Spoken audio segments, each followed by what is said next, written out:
Metaphysical essence, doubt physical presence of any worthy to dethrone king. Pitiful presence, my mannerism is evidence G. OAT lessons, I'm free to live or die akin to Uncle Sam. Sessions 24 and 24, he's 24. I count my blessings, August 197724. Pamela spread them, doctor said push. A head in the chest, thighs and toes. 1 year after 23, my homie's eyes closed. I arose to the realization time is cold. Welcome to another episode of Outside the Algorithm Live, where you'll find a universe of independent voices. I'm your host, Samuel Patrick. Today is February 23rd, 2023. We are live on YouTube, Facebook, and Twitch at LFOD Life.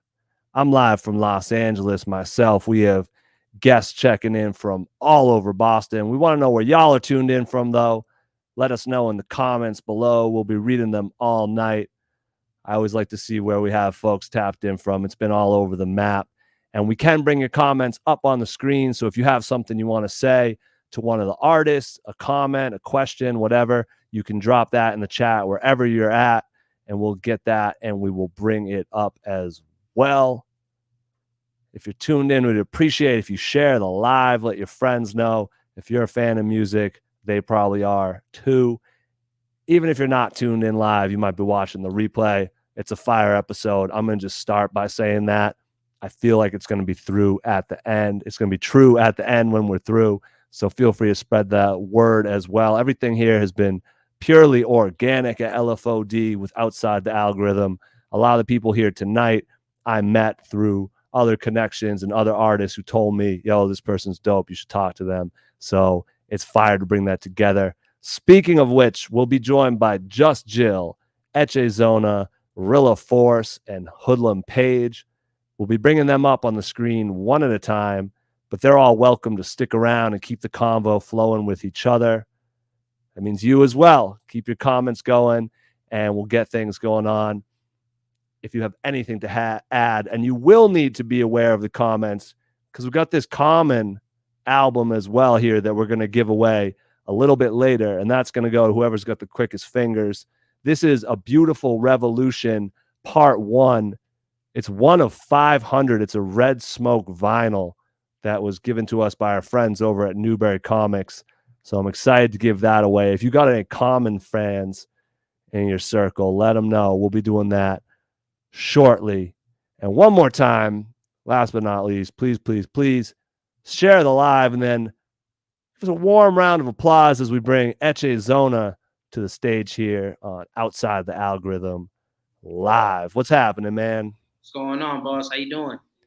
I'm well. Thanks for asking. How about yourself? I'm doing okay, man. Happy to be here. Thank you for having me. Yeah, you're welcome. Anytime. You really are always welcome. So I mean that. Why bother, man? Why? Yeah.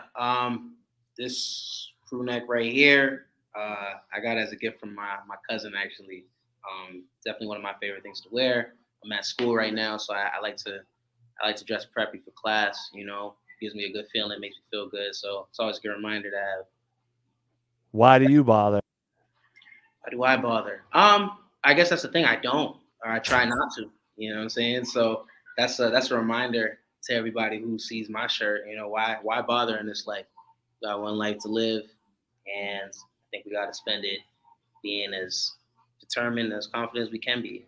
Okay, nice. That's interesting because I read it with a different meaning. I read it as like, why bother? Like, why do you try? Like, why do you do it? Why do you put the time and energy? But you're like, why would you bother someone? I feel you. Word. So when we first met, it's been kind of cool because we met, you chopped it up with us on LFOD radio. You came up with Boston Rise when you were probably in high school, Yes. Which was a cool experience. And then we've seen you just grow and do more since then. You've got your new record out, TMH. I saw that's produced by Jay Prism. Sir. So that's dope that y'all are still rocking together. That's family for sure. I was trying to figure out, and you know, maybe it was obvious and I missed it, but what does TMH stand for? Too Much Heat. Okay. Yeah, that's what that stands for. It was the original name of the instrumental from when I first was writing to it, and we just kept it that way. So that's how we feel about the record. That's funny because like producers will say you got to be careful naming your beats because an artist will just like take that and that'll be the topic. It'll be the title. They'll go the whole way with it. Yeah, that's a good point. I think with this one, I literally was just I was trying to find a record where I could get off all the bars I wanted to, but these days repetition is important. These days, what sticks is important, and I didn't want to I didn't want to bar anybody to death. I wanted to get in my liners here and there, but practice space, and this was one of the opportunities for me to step back into a and then everybody knows me so well for, but because of the previous records I've put out, like the Afrobeat records I have out, with Galileo success, this was just a reminder that I ain't never left the lyricist space, and I never will. Yeah, you said some things. I really liked how when you have something to say, you're not afraid to repeat it. Like, how are you going to tell me about me? Like, that's really what stood out. You're like, this is, hey, man. So I appreciate that. And yeah, you got a lot off your chest on that one. Had that been brewing for some time? It's a great question. Yeah, I think for me, I always try to treat my lyrics, my verses as an update of where I'm at the time. Sometimes with records that I make, it might take a while for it to actually hit the ears of the listener, but if it's strong enough, it'll be timeless enough where it could still hit you a few years from after it was actually written. So for me, it was something that just I always want the opportunity to poke my chest out real quick and to be known that I can't be messed with at all. So yeah. Yeah, he means that too, y'all. He means that. We and you said there's a video coming? Yes. Literally in the process of finalizing. We on the way. I'm excited for it. It's really special. We shot it at my school, which I'm at right now. We brought out people within my community, and it tells the story of I can't be put in one box. I can't. Right. Yeah. So it's very important. I can't wait for everybody to see it. Nice. Yeah. So you already brought up a few things I want to talk about. I mean, we can do this first, I guess. I do like this Afrobeats bag that you get in. Thank you. So you do have, like, what are you working on mostly now? Because we have heard a lot of different sounds from you, especially over the past couple of years, since you seem to be pretty intentional. Like, you prepare a song and you go one at a time with it. So I have no idea what your next project might sound like, for example. Yeah. Well, to be honest with you, Sam, me either. I don't know either. For me, one thing about ever since I got signed to Comatose LLC, shout out to my team. Ever since I got signed to them, I've understood the importance of building a story around the music you put out. I realized that for me as a younger teenager, the whole thing was just getting my voice out there. I got SoundCloud cuts that people still to this day will talk about and rave about.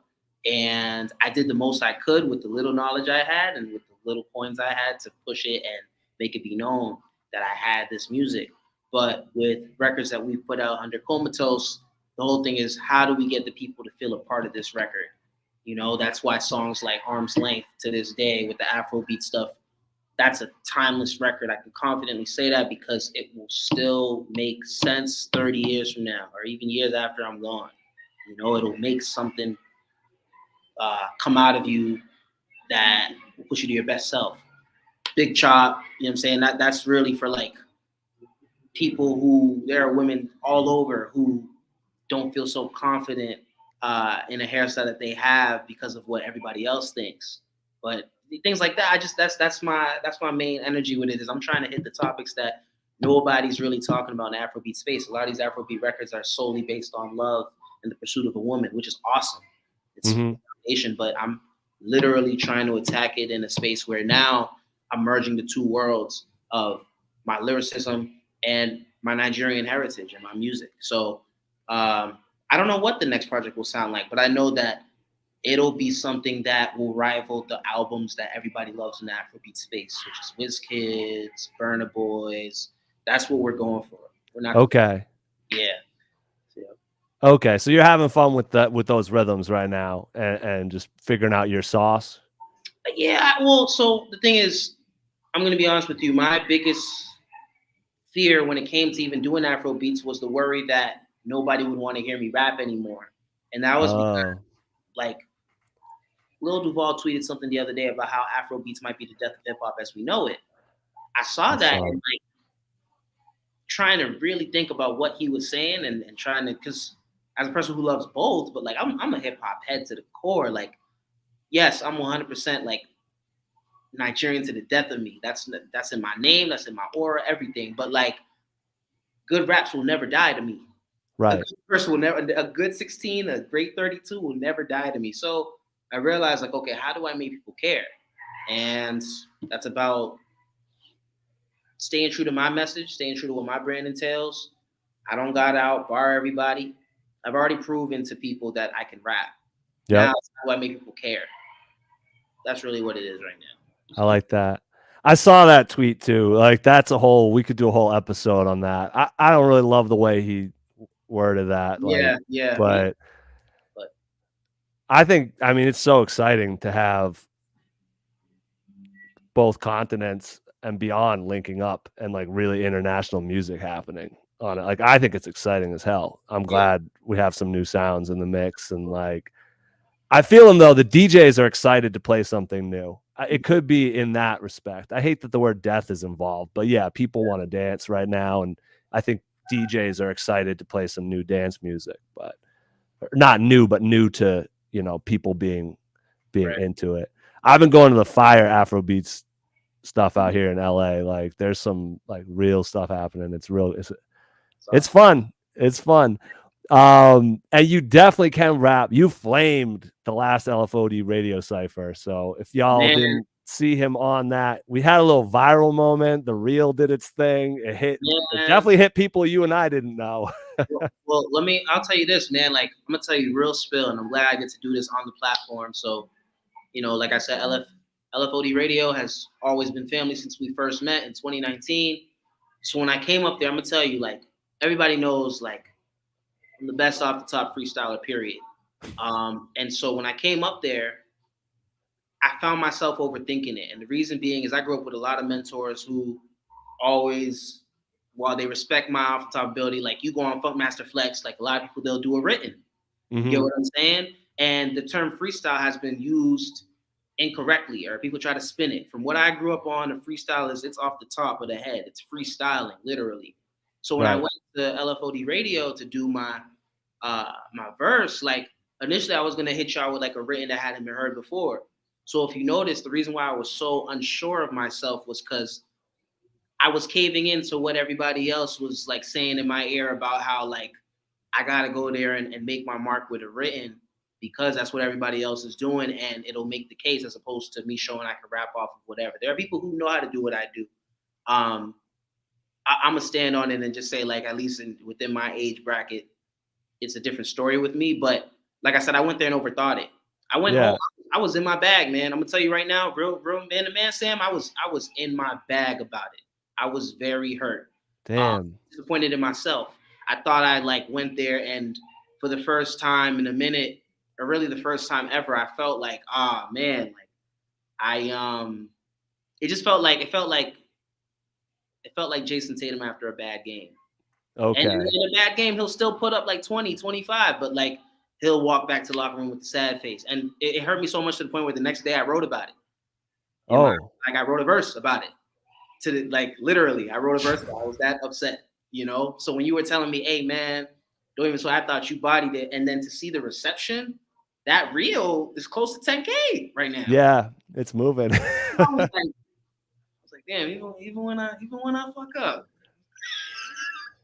Man, I'm glad you shared that because like that's important for artists to hear because it's like you can be your own worst critic or you can be on yourself and it's kind of up to the audience to decide. Man, they gassed that. They was like, "Yo, we're doing it again." I'm looking at my brother. My brother's like, that's the first person I play a song when I'm out the studio that I just recorded. He was like, "Man, you made it seem like you went up there and you just did what you normally do. It might not have been maybe up top with what you've done. Like, there's always gonna be one that you favor over the other, but like, yeah." He said, "Man, you acted like you went up there and freaking choked." Like, you delivered as you do. And so Yeah. the response gave that. I would look at the numbers. I'd be like, I bet Sam laughing at me right now. I'm glad it happened because I was like, I knew you didn't believe me, but I was like, man, no, trust me, it's gonna be fine. Like you did it. I knew he was like, I knew you're like, nah, he's just saying that. Like, yeah. But like that was a good example of like, man, I always, one thing about me, I'm gonna show up, and it just reminded me like, follow my formula. Not everybody going, you know what I'm saying? Everybody got their idea of what's supposed to. Me personally, me showing you a written that you're gonna hear later on another song, well, oh, that was the freestyle you did. That's not impressive to me. You know what I'm saying? And if you don't know how to freestyle, that's fine. Stick to that. I'm not saying that's not dope. It's just for me, like, if I'm going up, like, don't get me wrong, I might have like maybe a line, talk whatever, but me naturally freestyle, it's natural. It's my gift. I gotta live through that gift, and that won't happen again. So anytime I'm up in that, I just want to have fun with it. That's what I need to do. That's where my best freestyles come from. Is just having fun, enjoying it. Like, I'm not here to impress nobody. Everybody knows I put my pen to the paper, I deliver. Like, that's not a question. So yeah, you did, and I think it's cool hearing you say that because you did. We had a couple verses, and the first one you did more of a written, and the second one you were like, nah. And you went on, and I think that's what people respond to is the authenticity. Like they could tell you were doing it. You made up a couple words, and like you just kept going. You were just saying the words were rhyming. You were doing it, and I think as long as you stay in that lane, and it's clear, like, oh, this dude's just like he's just going.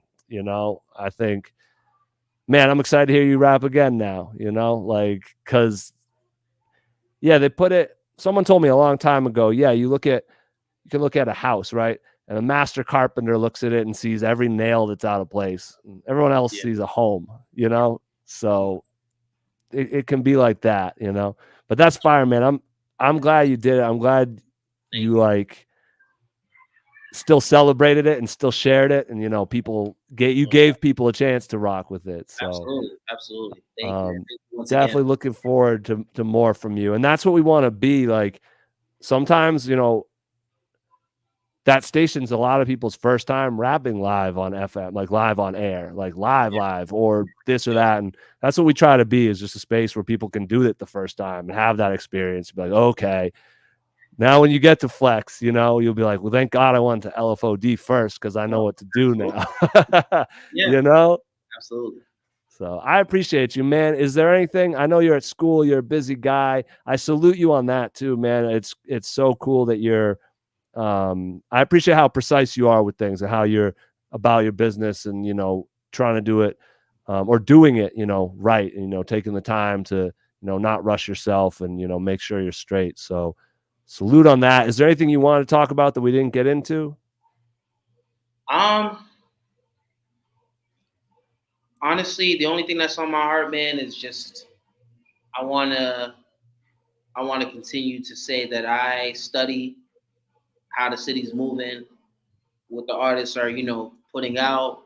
I always try to keep my ears open, and I done been on interviews saying how I want to be a multi-platinum Grammy winning artist one day, and that still maintains the goal. But like, I just want to continue to reiterate to whoever's listening that what I'm here to do, I realize I'm not, when I say I'm not competing with nobody here, it's really like there's a global presence that I'm trying to hit where like y'all can have the Sinclair, y'all can have the Middle East. I'm trying to get Gillette Stadium.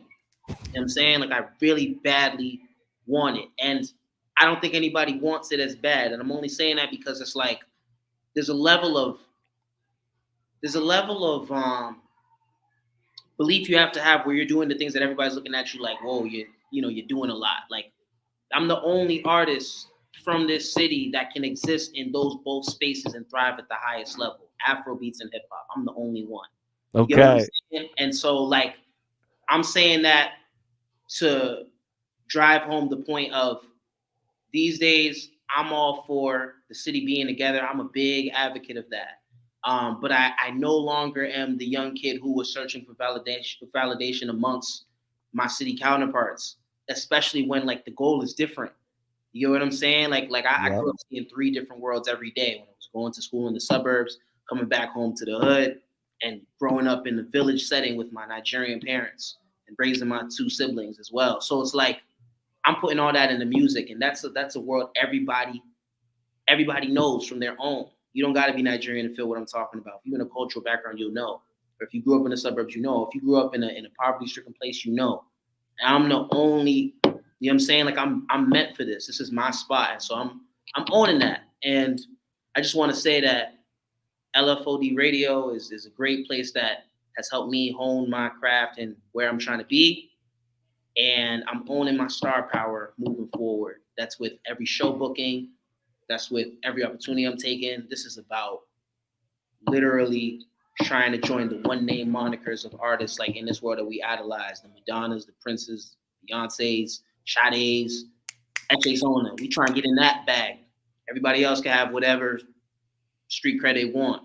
That's what I want. And I don't think anybody wants that more than me from here.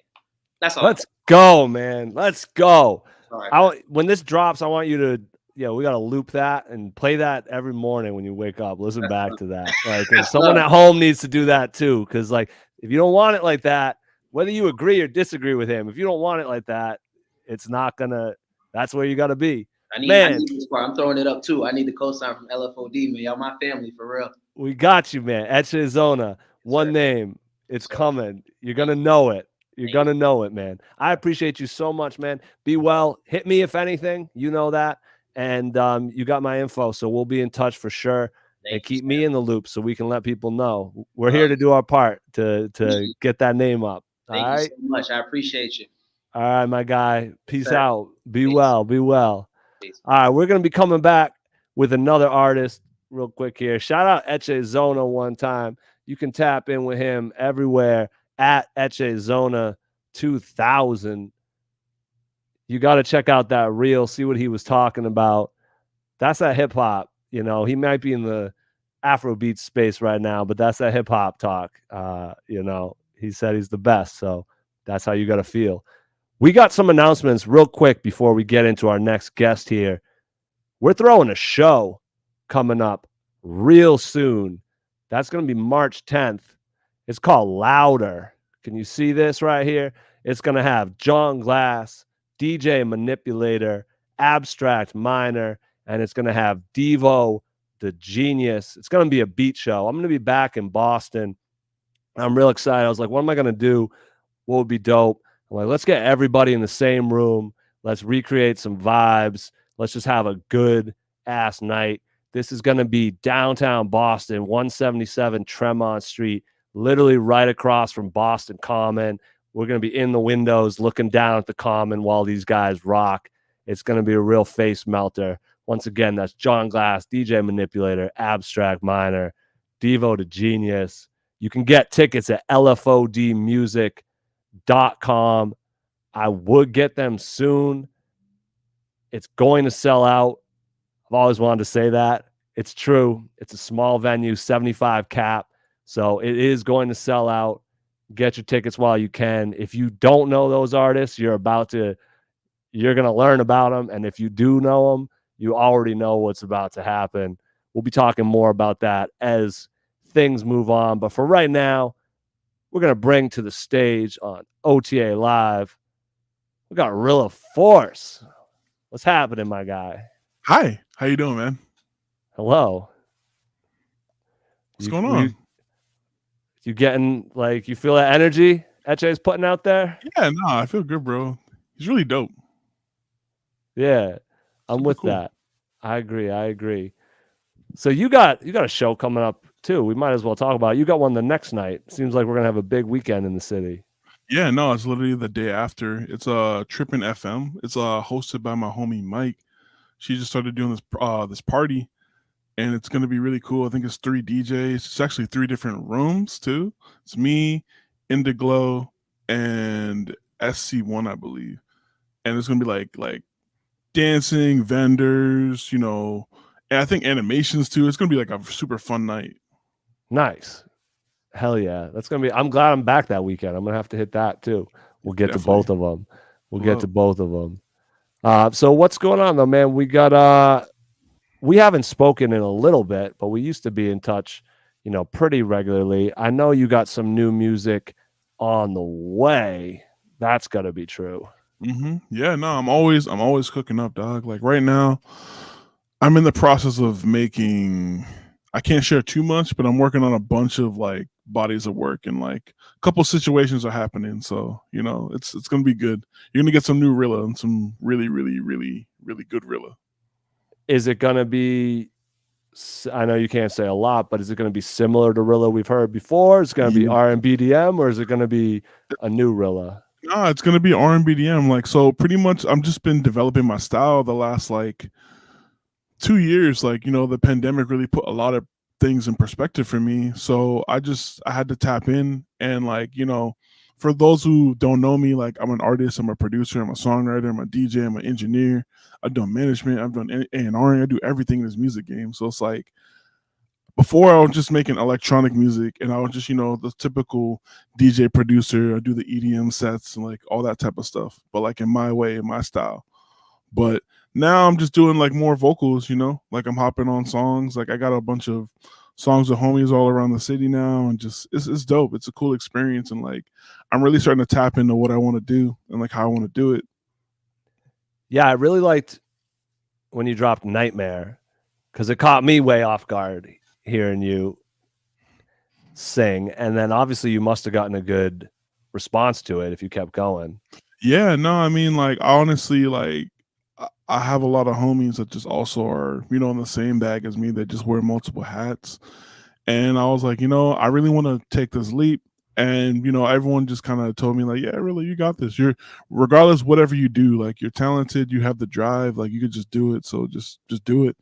So I just started, you know, working on songs, and Nightmare just happened to be one of the ones that were close to being finished. And it was also my first time doing like more of a like drum and bass type of sound for me.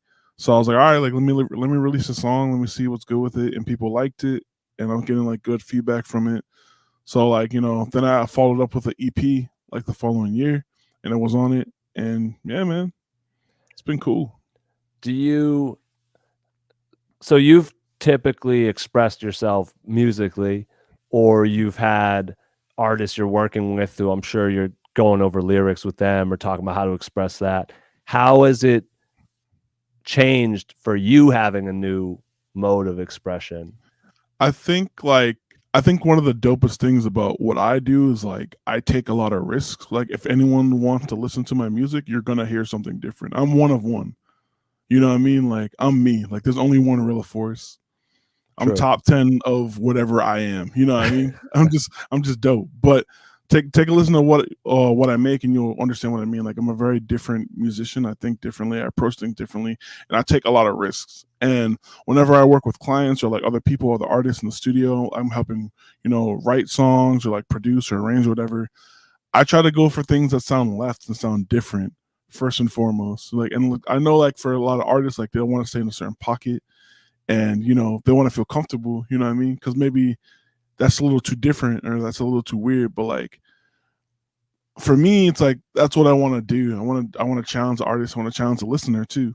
So in that regard, just now I'm doing that for me, and I'm doing what I want. So like I'm making all those executive choices myself, and the music is just coming out exactly the way I envisioned it. You know what I mean? So I'm just super excited to just keep developing the sound and keep giving you all this music, because it's really dope. It's really different. It's quirky. It's nice. It's funny. I don't know. I'm a funny guy, bro. You know what I mean? So it's like it definitely comes through, shows through the music. So I'm super excited. Are you still starting with the beat and then adding vocals, or do you wake up sometimes with a lyric now and you're like, oh, I got to do this? Yeah, I mean, honestly, dog, it's like a little bit of everything. Like sometimes it's like, you know, I'll have like a loop or something that I've been made a while ago. Like the other day, like I had a song that I tried to work with for my first album, Fiesta, and that was in 2019. Mm-hmm. It was just a loop. It was like a drum loop, and I was like, it's not really fitting. But then, like literally last week, like I found the same loop, and I was like, oh, I kind of like this. So like I manipulated a little bit, like stretched the sample a little bit, and then I just flipped it, and like, you know, I just wrote it all down, and it was just dope. I laid it down, and it was dope. But to answer your question, like it's just honestly whatever the vibe is, you know. If I'm feeling like lyrics first, like I have to get the idea out first. Like sometimes I just find like a little basic loop, and I'll just like do the whole song like that. And like I do it like in a very unconventional way. Like I like freestyle the melody all the way through the track. Like I'll do the hook, the chorus, the bridge, the this, that, all that, and then I'll just plug in the words. You know what I mean? Yeah. I'm going for tonality and feeling. Like I want like I make electronic music and I love hip hop. I'm a big supporter of hip hop. But for me, like lyrics, like they're important, but it's all about the feeling for me. Mm-hmm. I rather have and I guess like the industry is showing this, but like I personally rather have dope delivery than crazy bar for bar for bar. And like that's kind of what the industry is right now, at least like in like mainstream hip hop, you know. There's like really cool melodies and really catchy, you know, ad libs and stuff like that, but they're not really saying much. And I'm not saying like I like that more than like Cole or like, you know, Jay-Z or whoever, you know what I mean? I'm just saying like that's like personally what I like, you know? Yeah, it sounds good. There's something to be said about sounding good. I mean, it's music, you know, and it's you can say something not as fire with the right melody and have it go platinum, say something super fire and you don't quite land that last note and it's just not going to stick for people. It's not going to go anywhere. A lot of artists be going double wood, man. It's crazy. Oh man, we don't need to. Not your artist. Hey, speaking of you with the production end, one of the guests we've had on here who I've gotten the most positive feedback about since, you know, he went on to drop an album that was executive produced by you, Malik Elijah. Hey. Yeah, no, I love Malik. So I want to shout him out one time because you were working with him. Are you involved in his new project? Mm-hmm. Yeah, like we link up like almost every week, and like we're always cooking up. I'm always like helping him, like, you know, with coming up with new ideas and just like talking about like, you know, just how to want to present the music. And I've just been really cool with him the last like couple of years, and I've known his manager, Creator K. He owns a platform called Show and Tell. It's like big on TikTok and Instagram and stuff. He does like music curation, like playlisting and stuff. So yeah, and I know him through his brother, Bad Decisions Collective. There you go. So it's Kowalski, like, you know, yeah. But yeah, like, what are you saying? No, I was gonna say it's fire that you two are connected and like chopping it up like that. Yeah, you and Malik. He's just a cool guy. Like he's one of those people where I remember I was talking to him maybe like 2 years ago. He was like, "Oh, I just want to be here, Rilla. I just want to do this. I want to do that. I want to hit these numbers." And I'm telling him like, "Yo, like from what we're working on and for what you show me, you know, that you're working on with other people, like it's just time, you know." And that's what happened, you know. Yeah, exactly. Yeah, man. If there's one thing I will say, yeah, you've always had, you know, your ear. You've always had an artist you're working with. When I tap in with you, it's someone new or someone you've been working with. You seem to have a good ear for who you want to collab with. Are you, now that you're more in your own bag, are you still building with other artists in like a producer sense? Yeah, no, I mean, I'm always down to work with other people. It's definitely been a challenge to like, you know, juggle both because like obviously before the forefront was like being the traditional producer and like catering to the artist. But Right.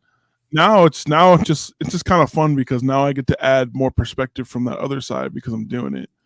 Yeah. And yeah, like I'm always down to help develop an artist and or just like, you know, add a bar here too, or just like, you know, do some post-production or even executive production, you know, like, hey, like this song you're working on is dope, but it definitely needs like guitar at this point. Like, let me call my homie and then like, you know, he'll come through and he'll lay it down or whatever, that type of thing. Fire. It's so important. This is a PSA for those people out there. It is pretty, having a dedicated producer can go a long way. And I think it's more common outside of hip hop. In hip hop, you know, just going on YouTube, looking for type beats, you know, doing whatever. There's so many ways. But I was talking to a singer-songwriter the other day, and she's like, one question I get is, who's your producer? And she's like, I don't have a permanent one right now. And people are like shocked by that. And it's just so interesting because on my end of things, almost no one has a permanent producer. But, you know, in music, it really, if you can find someone you can tap in with and they can just cook up and, you know, get to know your sound, can really go some special places. So get yourself a Rilla Force. Seriously, tap in, dog, because like I'm here and I'm hungry and I'm like definitely top 5 out here. Fire. Say that. I love that everyone's confident as hell tonight. It's just facts, bro. You know what I mean? Top 10 being humble, top 5 being real. You know what I mean? Yeah. Everyone's just factual tonight. That's true. It's not even confidence. It's just, we're just scholars and factual folk. Are you still dropping sample packs for Yeah. folk? Actually, funny thing. I'm actually gonna drop a new one pretty soon. All right. Well, so and it's pretty much catered to like bunch of loops that I've made like over the years, like drum loops and stuff. And it's just, gonna help people like start ideas. So it's gonna be fun. It's gonna be like a cheap little, little pack for the community. Just here you go. You know what I mean? I'm with it. It's all about it. I've been getting in my Ableton bag, and Splice is just crazy to me. And it's so cool that you can, kind of get started on your own, and people really give you the sauce to get going. You got to do something with it, but that's cool, man. So first of all, I want to congratulate you. I was, we shared the promo video for this. It was a video I grabbed off your TikTok, and you've been 5 years at least of being an indie artist, full-time musician, right? Paying those LED light bills with your music. Yeah, man. Like I just been fortunate enough to figure out what worked for me. And even kind of piggybacking off of the first guest, like, I don't know, like I figured out what I wanted. And it was like, not to just be hometown producer. Like my base is based out of like the UK and like the Netherlands and Japan and not here. You know what I mean? And that's one of the things I said like when we first did like our first interview, like it's just my base is just not here. And like I feel like when you want to expand, you want to grow, you have to think bigger than like, your neighborhood. And I was just fortunate enough to start there, you know what I mean? Like through the internet and through like SoundCloud and meeting other producers and artists and labels and stuff, and just exposing me to like, oh, the world is bigger than your backyard type beat. So, I feel that. I feel that. It is, man. And you got to go where you're celebrated, and it's kind of dope that you can connect globally these days with folks and actually know where people are tuned in from. So I wanted to salute you on that. You also told me in our first interview that the poo-poo platter is the key to your success. I will never forget that. No, Chinese food gives me powers, bro. Like I'm not lying. Like spare ribs and goons, bro. Like if like I gotta have at least once a month. Definitely. I'll never forget it. You're like, man, it's really about the poo-poo platter if you want to know. I'm not joking. Like I'm telling you, you'll know when I'm off if I haven't hit the buffet in like a little bit. You know what I mean? Yeah, the levels are just dropping. Yeah, you gotta have proper goon levels. Yeah, I'll be like, Sam, like listen to this pack real quick, and you're like, it's not hitting the same way it should be. Like, oh yeah, I haven't had Chinese. It's all good. Shit, get this man to the buffet. And back to that message though, the TikTok one. What you had in it, you really made a point of making, letting people know, and this is poo-poo related, to check in on themselves and make sure they were looking out for number one, taking care of themselves. Is that a lesson you learned the hard way, or have you always known that? No, definitely a lesson I've learned the hard way, because in the first, even like when we met, like I was in the process of getting a publishing deal at like Atlantic, and I wanted to kind of tap into the community to help like build up some artists and like, help break some artists. So like, my deal could be substantial and they can see that like I'm good at developing artists. And things kind of fell through, unfortunately. But the result was I was like producing maybe like 9 or 10 people's projects and co-writing and engineering and tracking vocals and just doing a lot of work, even like managerial stuff and like doing consultation, like free advice and stuff for free. All of it was for free. And then like no one really like dropped anything. So I was like, all right, well, I didn't drop anything. No one dropped anything. So like I'm looking at my statements from like TuneCore and DistroKid and stuff like that, and they were going down like the 100. So I was like, all right, like I need to like really focus on me. And also like on a personal note, like I feel like my name is Joshua, you know what I mean? And like I haven't spent a lot of time on Joshua in like the last decade, and that's important. And it's really important to like live your life and just do what you need to do and focus on you and make sure your cup is like, filled, and just live your life and take care of yourself. Because like for me, I'm a workhorse and I like to work hard and I like to make sure I get things done, but also I like to hang out with my dog. You know what I mean? I want to play video games and like, hang out with friends, and I need to find the balance, and I've been working on that. I'm really happy to hear that, man. It's yeah, life is special and you can miss it really quickly if you're just staring at, what's right in front of you, or a goal, or you don't make music to be miserable.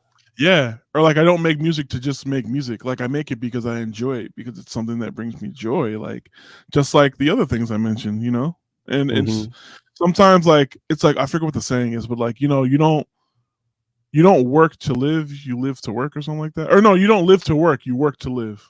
Right. You know what I mean?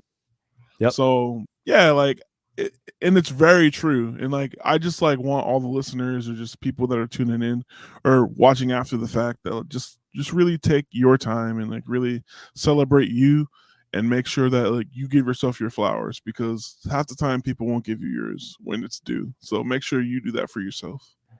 Yeah, I like that. Give yourself your flowers. I've been really focused lately on celebrating the wins, regardless of the size, because it's really, I can get caught up on the losses, or lessons, we'll say, but you can get caught up constantly doing that, and the wins can just kind of fall the wayside because it's like, oh, I did what I was supposed to, and this happened, and you just keep going. But it's so important to stop and be like, no, that was good.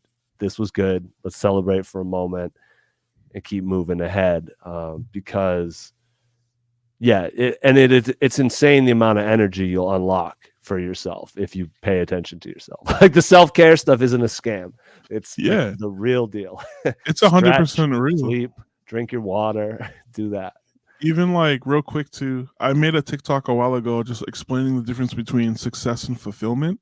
And it's it's all convoluted and it gets super confused. Like people think they're the same thing, and it's not. Like, your ideas of success changes constantly, but your idea of fulfillment, literally there's a threshold. You know what I mean? So it's like your wins, celebrate them because they're important. It's dope. You need to, but also in the same respect, like understand the difference between like, all right, this activity or this food or this human or whatever makes me happy and I feel like this, versus like I need to get to this point because this point changes, and then you get to this point and that point changes. You know what I mean? It's different.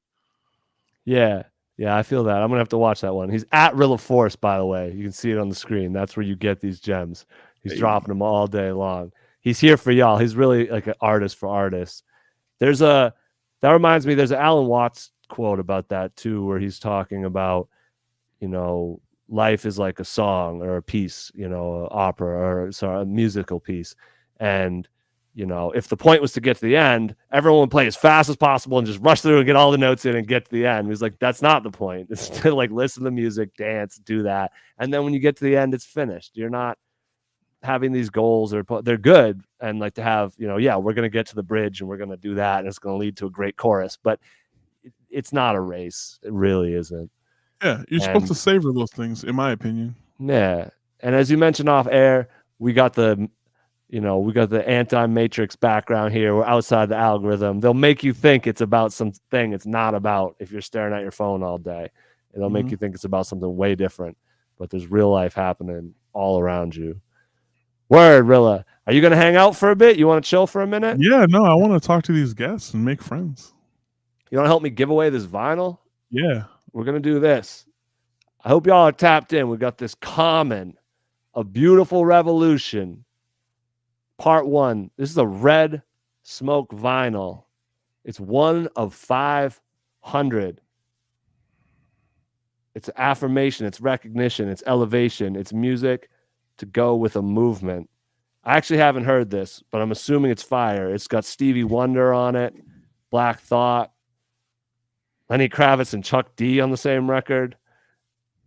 Anyway, we're giving this away now, and we're going to make it nice and simple. If you're tuned in It's a race. All you got to do is whoever comments first, I want that record. I'm going to mail you this record. That's a good deal. That's all you got to do is comment, I want that record. Bonus points if you have an exclamation point. I like the art too. I mean, it looks triumphant. It looks like a heater. Yeah, I'm kind of mad. Like Newbury Comics laced us, to be honest, and I'm kind of mad I have to give them all away. We gave away a Benny the Butcher plugs I met limited edition one last month to Aviator. We got this. We got some Freddie Gibbs and Madlib we're gonna give away soon. Oh, We got a lot, and I'm like, damn, I kind of want to just put these on my record player. So if y'all want to tune in, I'm not sure if we have a lot of. I don't know what's up with Common these days, to be honest. Like, I'm not sure what his fan base is like. So it does seem like a cool album, but I'm not sure if he's buzzing like that. We'll see if anyone wants the Common record. We'll do the giveaway. If y'all want it, drop it. We're going to give it a couple more seconds. If people aren't rocking with Common like that, then, lesson learned. But we do have this Common Beautiful Revolution Part 1. If you want to hit the comments and say, I want that, it's yours. Yeah, what we're probably going to do is we'll keep moving. And if someone drops a comment while we're talking, we'll bring it out because this is live. We're going to keep it moving along here, but y'all can drop it. And if it's still around at the end of the episode, maybe one of you guests wants to take it home. Maybe Rilla will come flip it or something, But y'all are going to have to do more than comment to get it. You are going to have to battle Just Jill or something like that. Speaking of who, we're going to bring her to the stage right now. I see her in the background getting ready. She's been nodding her head to your gemstones here. Welcome to Outside the Algorithm Live. We got Just Jill. What's happening? You are muted. I do that at work all the time. LFODA radio, what's good? You're here. We appreciate the mic etiquette, though, for sure. Yes. I try. Nah, you're doing great. Welcome, Jill. Just Jill. I don't mean to shorten. Thank you for having me. No, either. I mean, technically, it's funny because my full name is Jillian, but I actually got the name Just Jill from my engineer, John Scott. When I had my first studio experience, and he was like, "What's your rap name?" And I was like, "I don't really have one. I'm Just Jill." And he was like, "Well, that's your name." I'm like, "All right." Perfect. So it's worked. Whose idea was the $sign? That was me. To be honest, it's funny you say that because I've been considering rebranding a little because I did it just to keep it unique. Because there's so many other Just Jills all over the internet or whatever. So I figured it would make it more unique and would be easier to find, but it was actually the opposite once I started putting out material and stuff. So yeah, I'm considering maybe I'll be Jillian Just Jill or something. Who knows? We'll figure it out. What makes it harder to find? There's that many $sign Just Jills out there? No, you know what it is? It's because of the formatting of it. It breaks it up. So if I had Alexa or something and I was like, "Alexa, play Just Jill," it wouldn't work because of the $sign. Oh. So when you look me up, you have to say play Life for Us on Jillian Dollar Dreams. Oh, and then it will say Just Jill. Alexa will say it, but it's really weird. It's a formatting thing. So yeah. And you don't use, we talked off air, you're not on Twitter, but yeah, the $sign now triggers stock stuff. It's used to do different. I could see that. I do feel like you're about your money though. I am. No. I hear it in the lyrics. It's good. It's affirmation. Gotta get this money. You do. A Jillian Dollar Dreams. We all gotta eat, Yeah, we do. And Jillian Dollar Dreams, I like that. It does seem like are you aspirational with your titles, you'd say?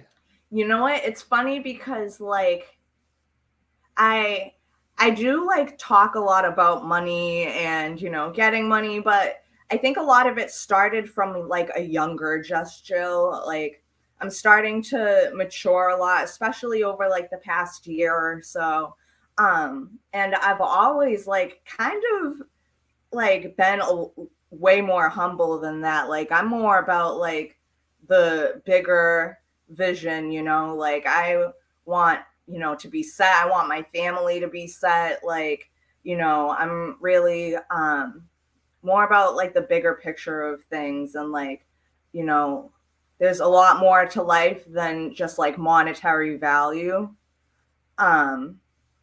So yeah, like I just it's funny like because I'm always just like promoting like, you know, like dollar value to everything, but at the same time there's like, you know, a lot more to life than just money, and you know, it can get dangerous out there too, you know.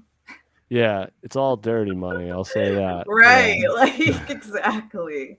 Money, you know, it changes people, and you know, it can do a lot of things, and I never want to be in a situation where like I'm more worried about like money and the finer things than like things that like really matter at the end of the day. Like poo-poo platters.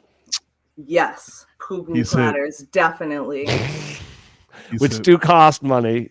Unless maybe you're at Rilla's house chilling, like at a session, he might have a teriyaki to the side for you. You know? Shout out to the Hong Kong and their chicken teriyakis. Oh man, platters. Yo. The Hong Kong memories. Yeah. I do have some name questions now that this has gotten way deeper than I expected with your name. You are Silly Jilly ×3 on everything. Social media. Like it's interesting. There is a bit of a juxtaposition. You don't always think money and silliness. Right. So like Silly Jilly, I came up with that actually when I first like I had my Twitter for like a day, and then I saw how evil it was and immediately like deactivated it. But I stuck with Silly Jilly because I felt like that was more like unique, and there would only be one Silly Jilly. It's actually Silly Jilly X3 because I don't know if anybody remembers back in the day when AIM was a thing, but it was like another symbol for a heart. Oh, okay. Yeah, You are a 90s kid. I am. So, but yeah. So, I felt like I could have always been like Just Jill or 02139 or whatever, but like I feel like I am Silly Jilly. Like I'm super goofy. I have a big sense of humor, and I just like to goof around a lot. Would you make that your name? I was gonna say flip it.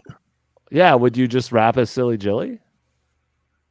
Oh, you know what? That's actually a good idea. And I don't know why I've never thought of that. Like I always just liked it more as like a tag, but that would probably like make a lot of more sense. Even with the X3. Yeah. Rilla's about to hit you with some producer sauce, I can tell. Yeah, Rilla, like, honestly, can I tell you for a second? Like I think we really need to collaborate, yo. Like I really appreciated what you said about how like your music is really quirky and all that like good stuff, and like I think we would be a dope collab. So yeah, let's do it. If you're interested, I would be super down. I'm down. I was gonna say just flip it. Like if everything's already Silly Jilly, then you just go by Silly Jilly and change your handles to Just Jill. You know what I mean? But I wonder if that like tag would be hard to find also because of that. I was gonna say because like SEO is like super important, like search engine optimization. So it's like if you're Silly Jilly and there's no other Silly Jillies, then maybe it might benefit you. I don't know. Yeah. It could be you. Hey, this could be it. This could be it. It's funny how it can be something super obvious that everyone else kind of sees, but you can just be an artist world and it doesn't get through. But we're just like, yeah, that's Silly Jilly. You know, Yeah, like people will see me like more of the Boston heads will like call me Silly Jilly. And I know people by their at. So there's people that don't know their real name. I just know, yeah, that's at so and so. The internet's like that. There's some, and I feel so bad. There are some people I only know them by their like Facebook name or Shout out to you on Facebook. Do you know? Do you know Timmy? Timmy? I know Is your Timmy. homie? Timmy? That's my homie. Bet. Yeah, Tim. Shout out Timmy in the chat. Shout out to Cathay Pacific, my favorite restaurant. That's what he's talking about. Yep, we're on the Chinese food. Yo, I've never been there, but I've heard about how great that spot is. Oh, we going. That's it. Yo, let's do it.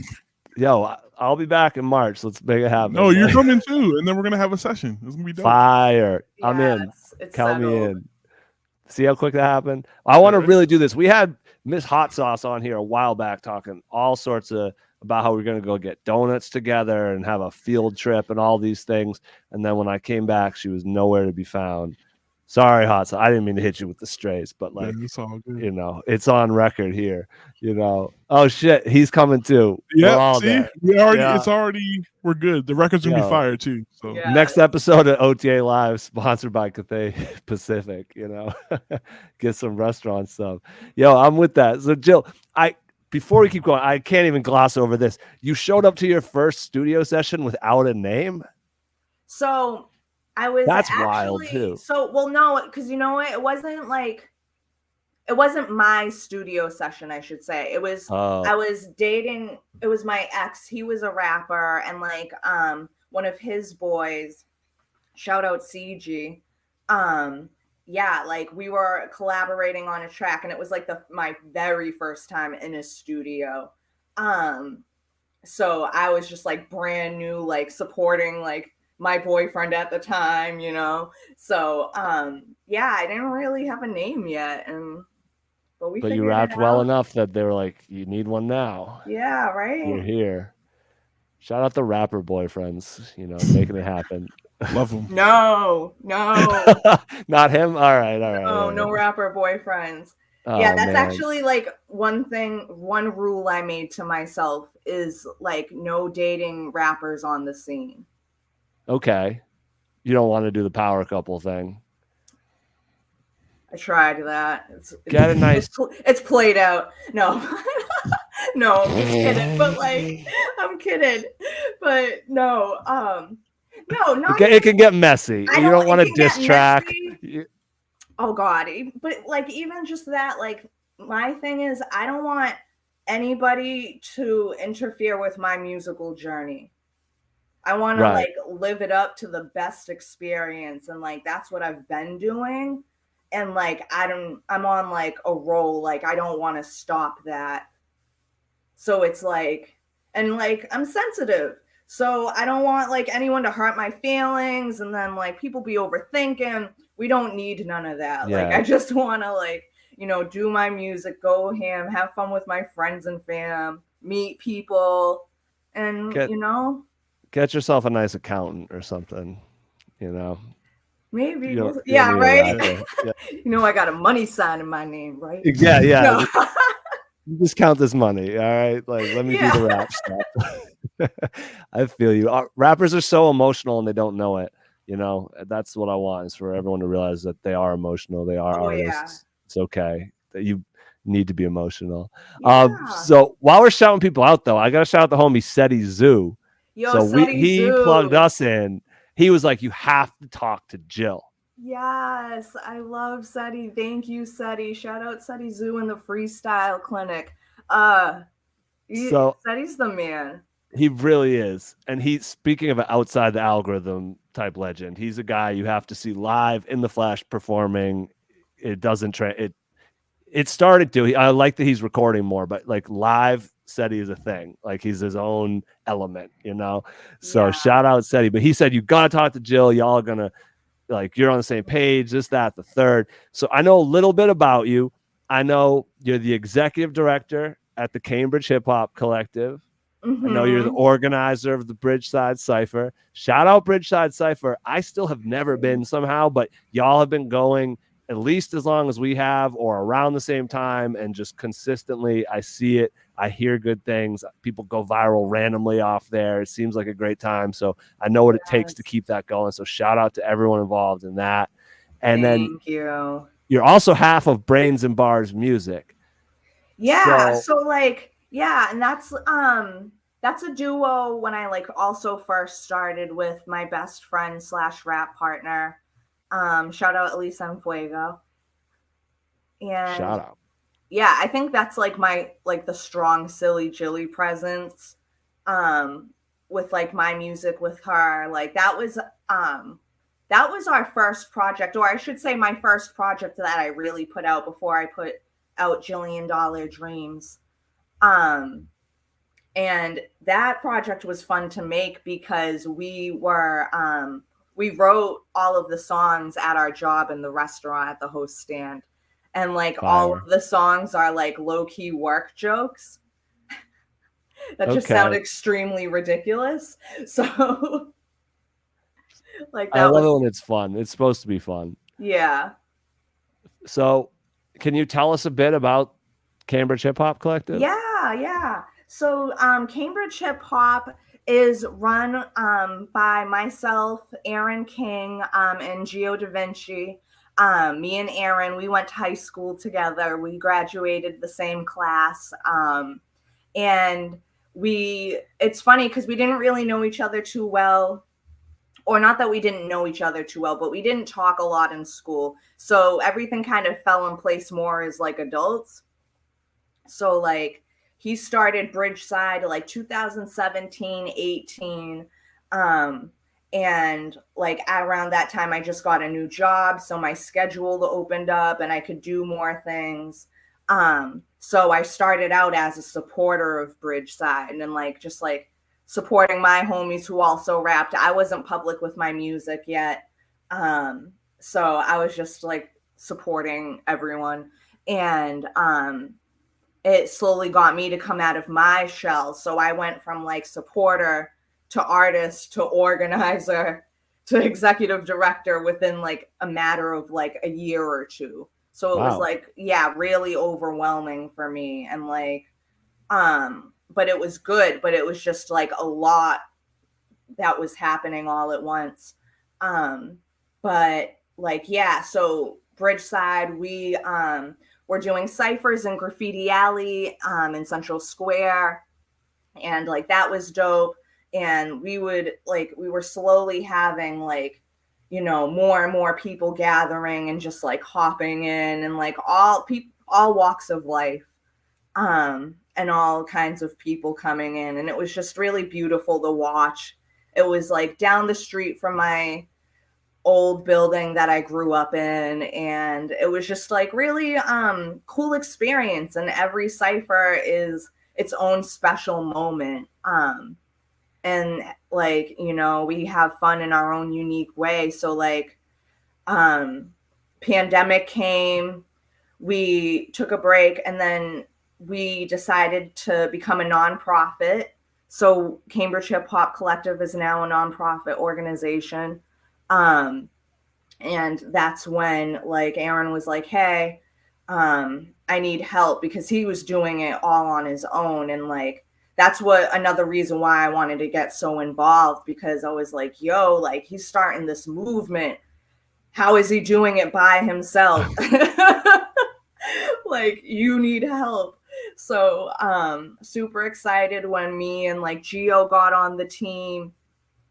And yeah, like we relocated to the skate park. That's kind of like on the like Cambridge Boston line for like social distancing purposes. And then like we started doing the videos and taking like individual cipher videos. And like things really started like blowing up, and we were just trying to, you know, like create an environment with a lot of inclusivity where there wasn't you could go in and not have people talk shit about you, or you don't have to be critiqued like, oh, he messed up on this. Because like a lot of times when I first tried stepping out into like the public with my music, it's very intimidating in ciphers. And if you're not on it, then you need to get the out. So like someone will snatch the mic. I learned that from SETI. You snatch the mic when somebody is God, fumbling. don't get me started on snatching the mic at the freestyle clinic, because you gotta snatch it. You're saving them. You're saving them as well. But I agree. It's good to have a space where that's not happening. I agree. But you know what it is like? So, because we're very unorthodox compared to others because of like just these things. Like, we try to uplift people and give people that confidence. So when they do go in those other hip hop ciphers, they're not like, you know, freaking the heck out. And, you know, it just like is a dope, positive, fun experience. I like having fun with my music and being like true to myself, not trying to be like a copy of like just what's out at the moment. Like, this is how I feel right now, and this is what you're getting from Jill. Like, right. So like, yeah, the cipher's like grown so much. We've been working with like a bunch of different like organizations, and like we were dabbling in institutions as of last year and stuff, and it's like just really grown and become something very beautiful. It's always been beautiful in my eyes, but yeah, like the cipher has really grown. We've been incorporating live bands and like doing live band ciphers with classic hip hop like songs. Like, can people just pull up, or do they need to? They can. Okay. Yeah. So like everyone is welcome. You know, as long as you're keeping the peace and got positive energy, everyone's welcome. And we usually will like post the beats we're gonna play online. Okay. So like we have like our little link tree, and we'll have beats and like, you know, flyer, event information, whatever. And we'll ask people like, hey, choose the beat you want, and just like send us an email so we'll know when to call you. Okay. So they do need to reach out a little bit in advance to make sure they get called to the stage. It's not like just if they want to like be serious about it. Got you. We suggest it. Like sometimes, like if we have like a song when there's not a lot of heads on it, we'll be like, yo, like we'll have a few more heads come up. Like it's really just like the flow of what's going on.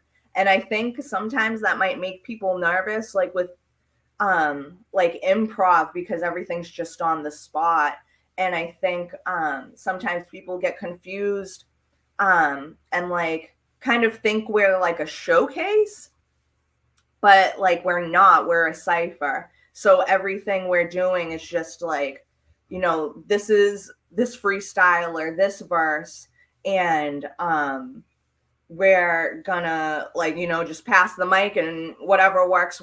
And if we're gonna make this random hook together, that's what we're doing. And like, you know, so yeah, I feel it. How often are these? Like, if someone's tuned in right now and they're like, damn, I have to get to the next one. Hey, what's up, Jeffrey? I saw my boy in the chats. Yo, pause for. I've been meaning to say this. I almost tweeted this. I didn't yet, but I feel like there's two sides of Boston hip hop. There's the side that knows Jeffrey Allen, and then there's people who don't know Jeffrey Allen. Rilla's looking. I don't feel like Rilla knows Jeffrey Allen. He's got to play. You're on another. You're not. Shout out Jeffrey though. If you know Jeffrey, he's in the mix. What up?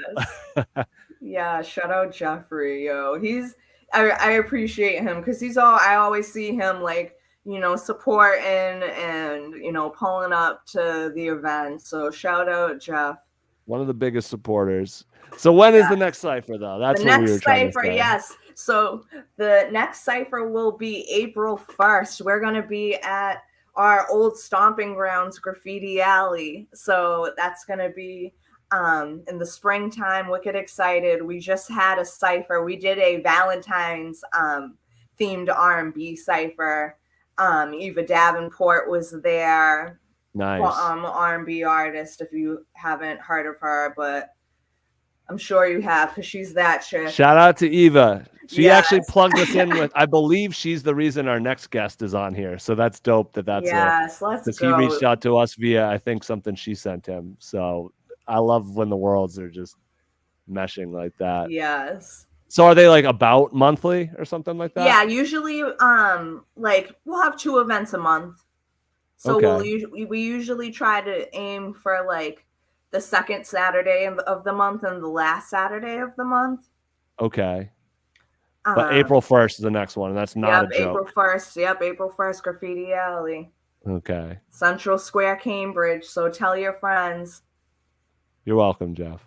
Yeah. Absolutely. So, and people can show up and observe, but if they want to rap, it's really good to reach out to you in advance, and that info is in at Bridgeside site. Yeah. So like, yeah, but it's like we're super welcoming. Like, if you want to hop in the Cypher circle, you can. Like, we have like, because we've moved around and like explored a little bit, it's like we'll have certain vibes, so you can just kind of go off of like when it's appropriate. Like, if we're doing like a live band cypher, like, you know, we had like rehearsal time with this live band, so it's a little more structured just because of that.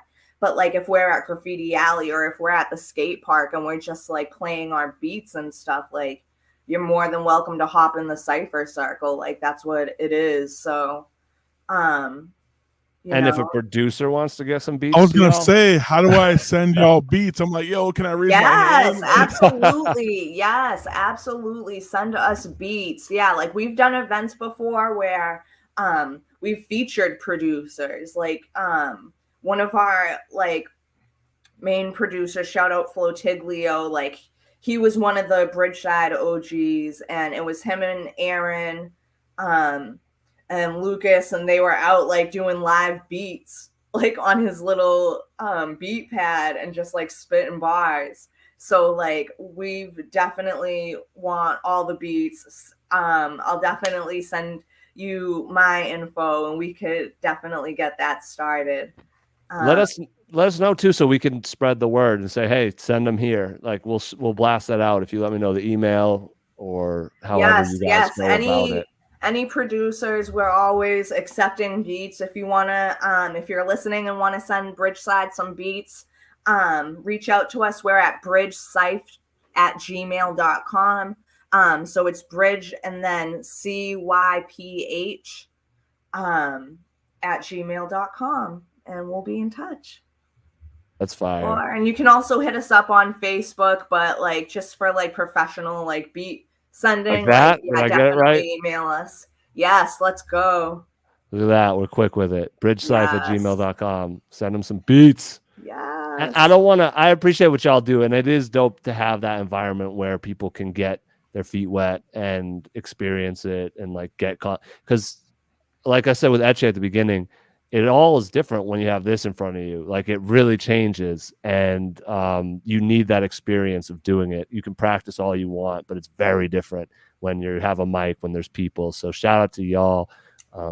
I've learned a lot from a number of ciphers over the years that have served me in so many ways. I don't want you to think like I'm like a bully in the cipher with the mic thing. I just know. So for my example, for LFOD radio, like we do our let's ciphers, get into it.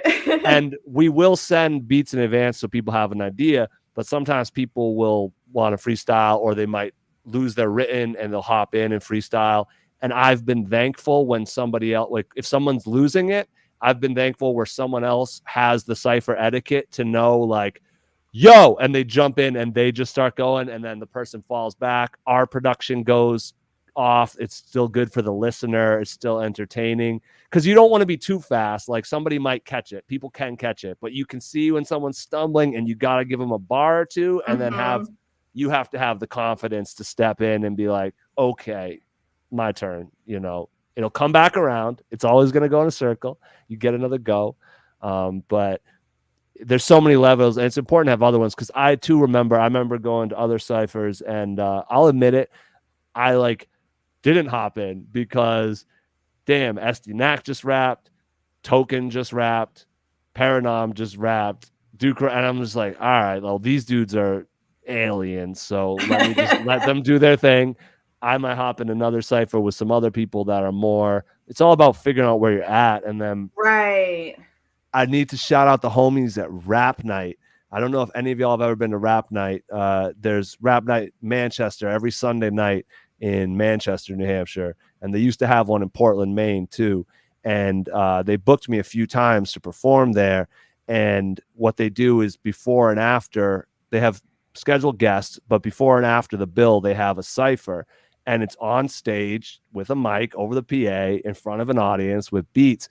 And it's so much different when you're on stage in front of an audience, and just doing that, having that confidence to really go off top. They really only want you to go off top. They don't mess with writtens. They really only want you to go off top. Mm-hmm. And I've had so many situations where I could be on stage performing, and if I screw up or I forget a lyric, I can freestyle confidently in front of an audience full of people because I went to these rap nights and I had to do it, and I had to learn. So the steel sharpens, steel sharpens steel. So it's so good to hop in, and it's really important to have these spaces. And even if you don't feel like you have it, or you don't feel like, oh, I'm not as good as so-and-so, or I'm not there, just get in there and do it. Like I part of me wishes I had hopped in that cipher with Esty, you know what I mean? And I learned that later. And, next time I see him, if he's rapping, I'm gonna rap with him. But like, you got to, you really just got to get out there, and people, like, doing it is the thing. It's the hardest thing. Just do it, and it's all love, it's all respect, and it just keeps going. Like, no one's tripping. No one's paying nearly as much attention to what you're saying as you think they are either. Right. You know what I mean? They're not like, damn, that was right. Yeah. It's a moment thing. Definitely. Yeah. And like with freestyling, like my relationship, I struggled with it big time because like originally I never planned on being public with my music. So I was very like, no, I just don't want to do it. Like, and then I end up like, going to ciphers and stuff. Right. And like, it took me like a lot of different methods to figure out what worked for me when it came to freestyling.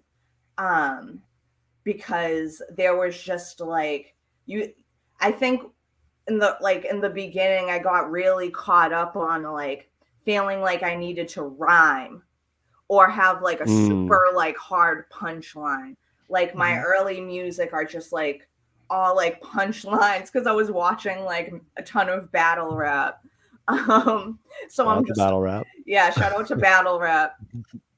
So like yeah, like I was putting so much pressure on myself, and then I was like starting to connect with other people and like seeing like their methods, because like with friends it's always like usually just like the homies are in the room in the circle, like we're just going around, but like I had to like really like study how to freestyle. I went to a hip hop conference last year, actually at Harvard, and shout out Hip Hop X Lab because they threw an ill ass hip hop conference last year, and like seriously like gave me so much like ambition and inspiration to just go further than what I've been thinking. And there was an organization there, Beats, Rhymes, and Life, Boston, and they work with Children's Services of Roxbury. They have a mobile like bus for kids to like spit in, and it's solar powered. Yeah, like they're super dope. But I might know the guy that built that. His name is Daryl Huggins, I believe.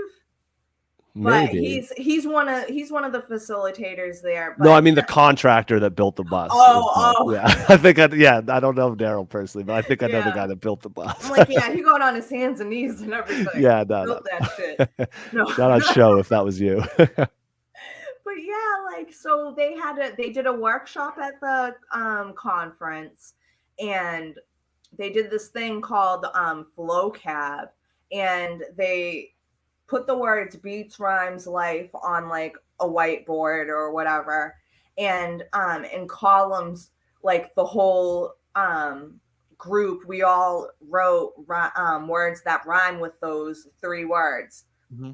And then you go down and then you just like spit and make bars off of these words and go down the list. And I thought it was like a really like cool and helpful way to learn like kind of like basics of freestyling. And like I learned I'm better when I have topics to spit about. So like okay, like now I have something to think. I don't have to just pull random rhymes out of, you know, nowhere and just like sound like the hardest motherfucker on the planet.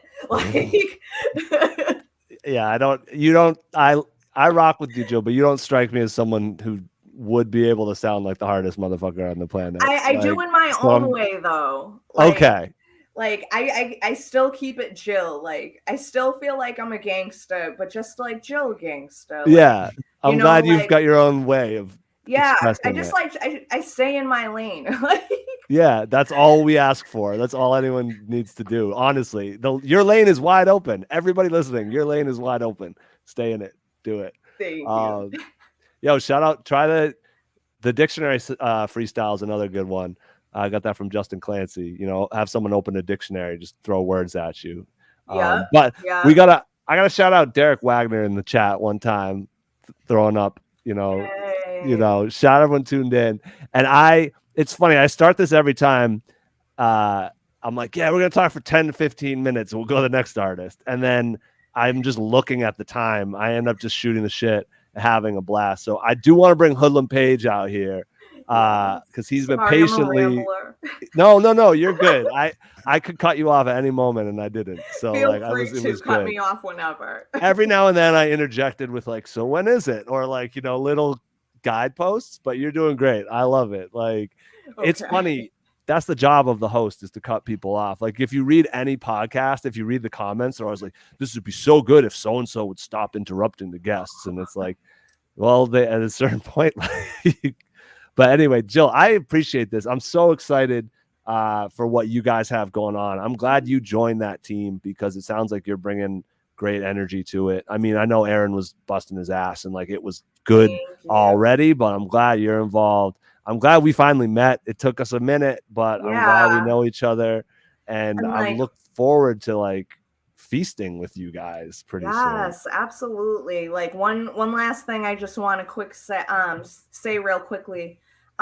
Shout out to the women on the scene, on the Boston scene, who are just like New England in general killing it right now.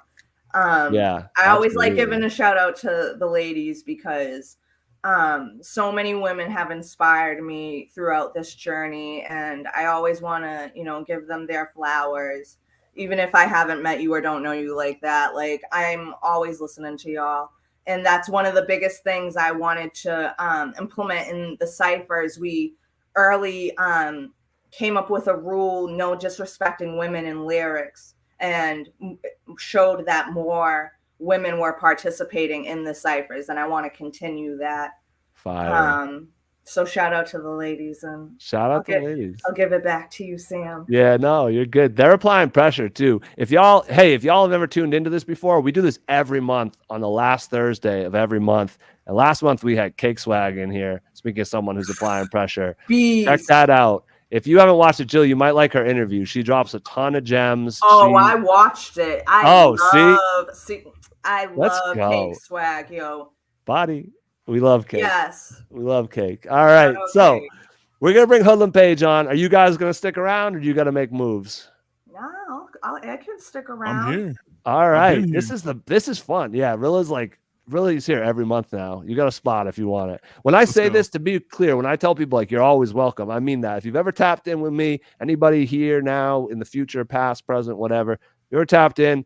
My whole idea with this is to introduce people that I rock with to each other and, you know, keep it moving. So if you see someone on here and you're like, damn, I wish I could get in touch with them. I don't know how, but they've been with LFOD. Hit me up. Happy to connect y'all. And like, if y'all have anything going on, happy to have you pull up and talk about it. So we're here to spread the word. Turn up the volume. With that being said, this man right here, we got connected, I believe, through Eva Davenport a little while ago. We posted something. She sent it to him. He commented. The rest is history. We got Hoodlum Paige coming to the stage. What's happening, my guy? What's good, y'all? What's happening? What's happening? What's happening? I'm on my phone. Y'all already know I had the troubles with the laptop and shit, but I made it happen. Though. I made it work. You know what I'm saying? We Perseverance got over you. anything. You feel me? Absolutely. Appreciate your patience as well while we did You our already thing know. on here. We had the cipher going for real. For sure. So No, I want this conversation to be like that, though. I want everybody to be open to talk and stuff. I don't want nobody to be holding back and stuff. You know what I'm saying? It should be open like that. I'm with that, man. How are you doing tonight? I'm doing smooth. I'm doing good. You know what I'm saying? Yeah, your boy out here just dropped a T-shirt. You know, that's what he got on right now for his brand, Voyu International. That's my brand. This is on my shirt right now. This is Satchel Paige. He's a legendary pitcher. He was mostly known for like being in the Negro leagues and stuff, but like him and like I think his name was Josh Gibson and Jackie Robinson. They all was like the players in the Negro League that basically like put on for black folk and got to the MLB. But the only thing with Satchel Paige is he was a little salty at Jackie Robinson because he was like, dang, like I'm out here killing folk in the Negro League and stuff. He was even killing other players like doing like summer tournaments and stuff like that, like Babe Ruth and everything, like striking out Babe Ruth. That he didn't get picked up until I think it was his like 42nd. I think he was like 42. Then he ended up getting picked up by the Kansas, I think it was the Cleveland Indians, I think. Yeah. So that Oh, was so crazy. he was putting in work and just not getting At recognized. all. Probably because he was striking out Babe Ruth. They were hating. But now he like they got him retired in the Hall of Fame and everything. But it's like it's years later and stuff now. He old as hell. Yeah, that's fire, bro. I appreciate you came on and immediately taught me something. Yeah, you already know I'm here. I'm here for the knowledge. I'm here to put on. You already know. We out here. That shirt's for sale right now? Yeah, it's on my website, Voyu International. That's VOYUINTERNATIONAL.com. Yeah, there we go. I know Looks that's like long that. as hell, but there we Looks go. like that. Holding it down. Perfect. Let's go. Cop that. Yeah, I appreciate you. Yeah. And then, so yeah, you're a man of many talents and many hats. So I figured I would kind of let you explain it a bit yourself. I know you have the clothing line. I know you just dropped this Scissor remix the other day. Word. So you're Baltimore flipping. Club remix. Yeah. So I didn't even know you were producing last time we spoke. And I know you're DJing, you're modeling, you're doing social media. Who are you, man? Let them know. We got to get to the bottom of this. Got you. So my name, I go by Hoodlum Paige, but my name Khalil Paige. I'm originally from Baltimore, Maryland. I also grew up in Hampton, Virginia. I made my way to Boston basically to fast forward my senior year. I ended up getting a scholarship to play volleyball in West Virginia at this school. So I played there for like a year or two. Ended up screwing up my grades, had to sit out a semester. So one of my mans that I put on to show him how to play volleyball and get a scholarship too, he was going to a school called Newberry College that used to be up here. So when I screwed, that's funny because look, I went to Newberry. look. When I screwed up in my school, he ended up paying it forward. Ended up getting me to transfer. His coach got me accepted at this school, and I ended up going to Newberry for like a year or two until I dropped out and stuff. So yeah, that's funny. Hey, Newberry dropouts. What was your major though? What would you So study? I studied hospitality. Yeah. So I was in hotel and restaurants for a long time. And then I was like, nah, I'm married to the I was studying fashion now. merchandising. Yeah, I was on the fashion merchandising. That was hard. Yeah. I knew a few people who did that, and I was like, sheesh, that's a lot of work. But yeah, I ended up dropping out of there. Basically, I ended up dropping out of there and started working at Netta, the dispensary, and I've been working there for like 7-8 years. But most recently, I got laid off. So it's funny, today I just interviewed for a new marketing job at a new dispensary and that's opening up in Fenway. But like, to be honest, most people in Boston, they probably know me for like my modeling and stuff because I started modeling back in like 2017. So like They I don't know if y'all familiar with Lace, the brand Lace. Oh They yeah. used to throw Yep. these events. They used to throw these events like back in, I ain't gonna say back in the day, but when I was younger, they used to throw these events at La Fabrica, and they used to have like, I think it was like 18 plus events and like 21 plus events, and they used to have different local designers and different rappers. Shout out like Cake Swag, you know what I'm saying? Like even London Customs. Like there was a Yeah. lot of designers that like I work with and different artists and stuff that I work with like from there that I remember. So that kind of started me off modeling. Then I ended up doing New York Fashion Week and different fashion shows here, like Boston Fashion Week, Caribbean. Then I started acting, and I ended up working with like the Celtics, doing stuff for like Friendlies, 19 Crimes Wine, mad different stuff, for real, for real. Then I ended up getting picked up by this agency in New York called Social New York. And then like the main thing they used to tell me and stuff all the time was just like, what else besides like modeling and acting you gonna do? So in my head, one of my mans, shout out Nasty Now, he just dropped a project. I told you I wasn't perfect, so make sure y'all check that out. You know what I'm saying, on all streaming platforms. That's My that's guy is on it tonight. yeah. He went to Newberry too. He the same friend that put me on to Newberry College, so I owe him being up here for sure. Shout out him. Fire. But basically, damn, where was I at with that shit? I hit that bong earlier, so I'm a little. No, you I'm said, chatting and shit. yeah. You I'm said they chatting told like a you you have to motherfucker. have something else besides the modeling. Oh yeah, so basically, I was like, yo, I'm about to pick up DJing and shit during COVID, so I could just be his DJ when he's doing gigs and stuff like that. So as I'm picking up DJing, like I'm like, yo, I'm talking to him. He was like, yo, you should just start like making beats and shit. So I ended up like using FL Studio because that's what I was using back in high school. But like, I don't know, something about the interface sometimes be just throwing me off. So I ended up picking up this other platform called Serato Studio. So I ended up using Serato Studio, and then I've been making beats ever since then. And then I kind of was like on and off of it, but then I actually like put some more time in it. Like once COVID like ended, to be honest, because I was like, yo, I'm really trying to like do this now for real. So I picked that up, and my beats just got better and better and better. Now I'm out here trying to be on my Metro Boom and DJ Khaled shit, dropping like projects and stuff like that. Because I'm like Okay. you know, us beat makers and producers and stuff, man, we need our credit too. I ain't out here just trying to be in the background all the time. You feel me? I ain't gonna be dancing in your videos all the time, but you know what I'm saying? I'm gonna be out here though. Shut up, Puff. Yeah, Yo. you know what I'm saying? So are you doing like edits too? Like, cause are they still called edits? I'm not gonna lie, I get lost sometimes on whether it's a remix or a flip or an edit. I don't know They're all like the same, you know?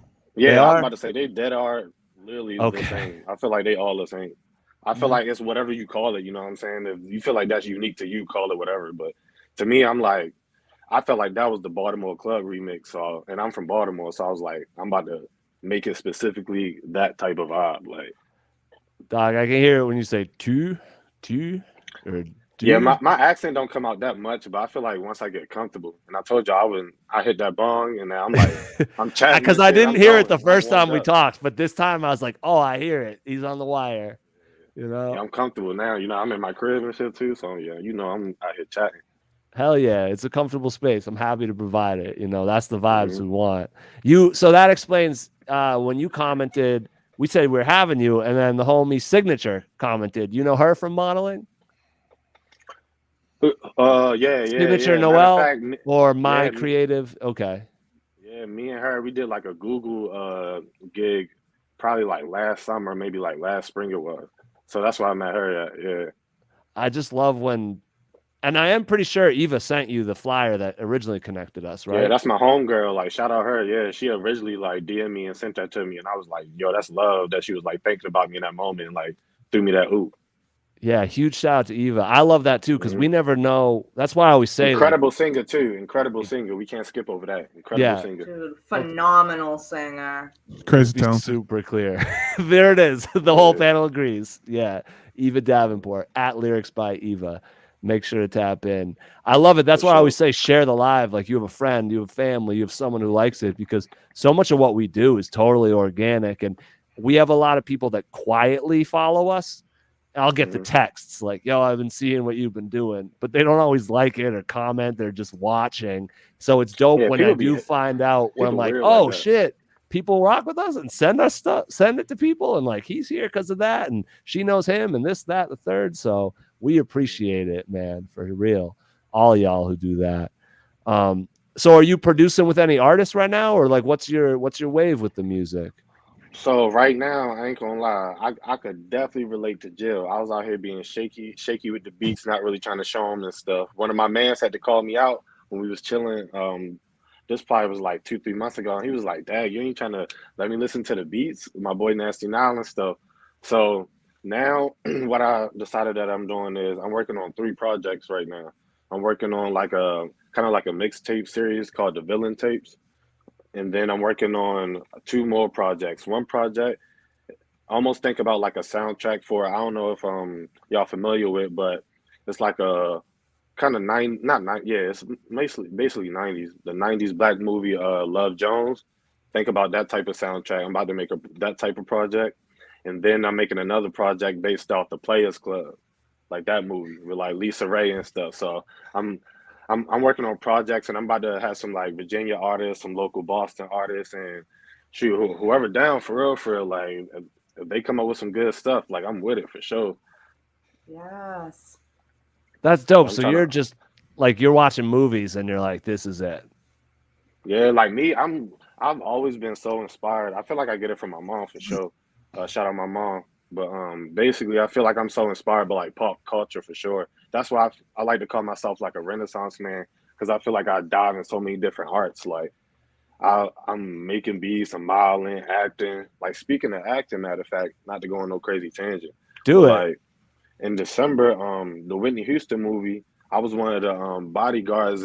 So I was in the little scene and stuff. Like if you go into IMDb, you can see my little picture behind the actress that played Whitney and stuff. You feel me? So like that's what I mean. I'm like a contemporary Renaissance man. I got my hats and everything. You know what I'm saying? So I just feel like when it comes to like making music though, the inspiration just comes from like pop culture, and I feel like each like medium, like art medium I use, each thing just pours into each other, to be honest. Like from the clothing to the music to when it comes to my modeling, when it comes to acting or whatever the case may be.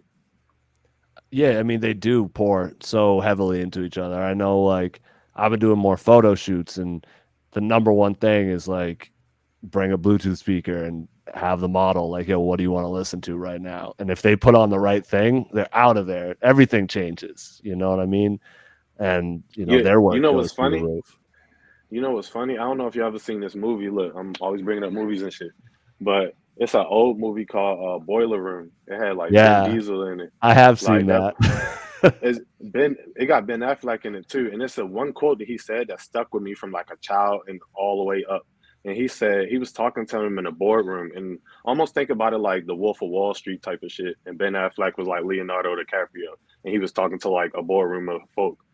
He was talking to him, and he was like, when y'all are on those phones talking to people, one thing he was like, motion creates emotion. So he was saying like when you standing up, moving around, and talking to people, they can feel that when you're talking to them on the phone.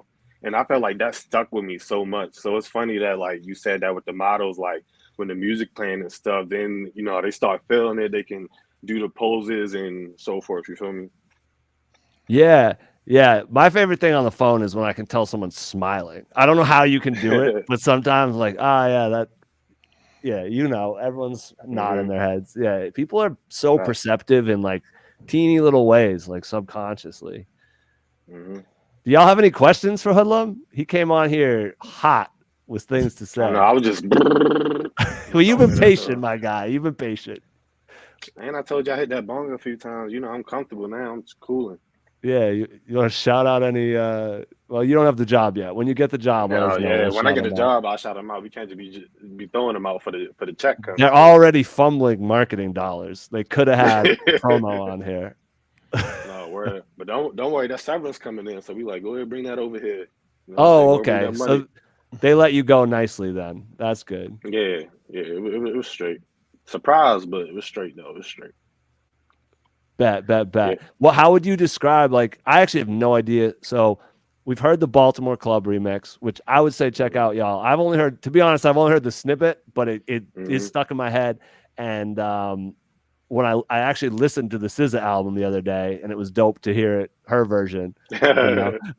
So, but I was like, I don't know what sound you would be producing. Like, what are you're describing these movies, but I haven't seen every movie you've listed. That's good. Is there a producer that you look to, or like a genre that you might fall into?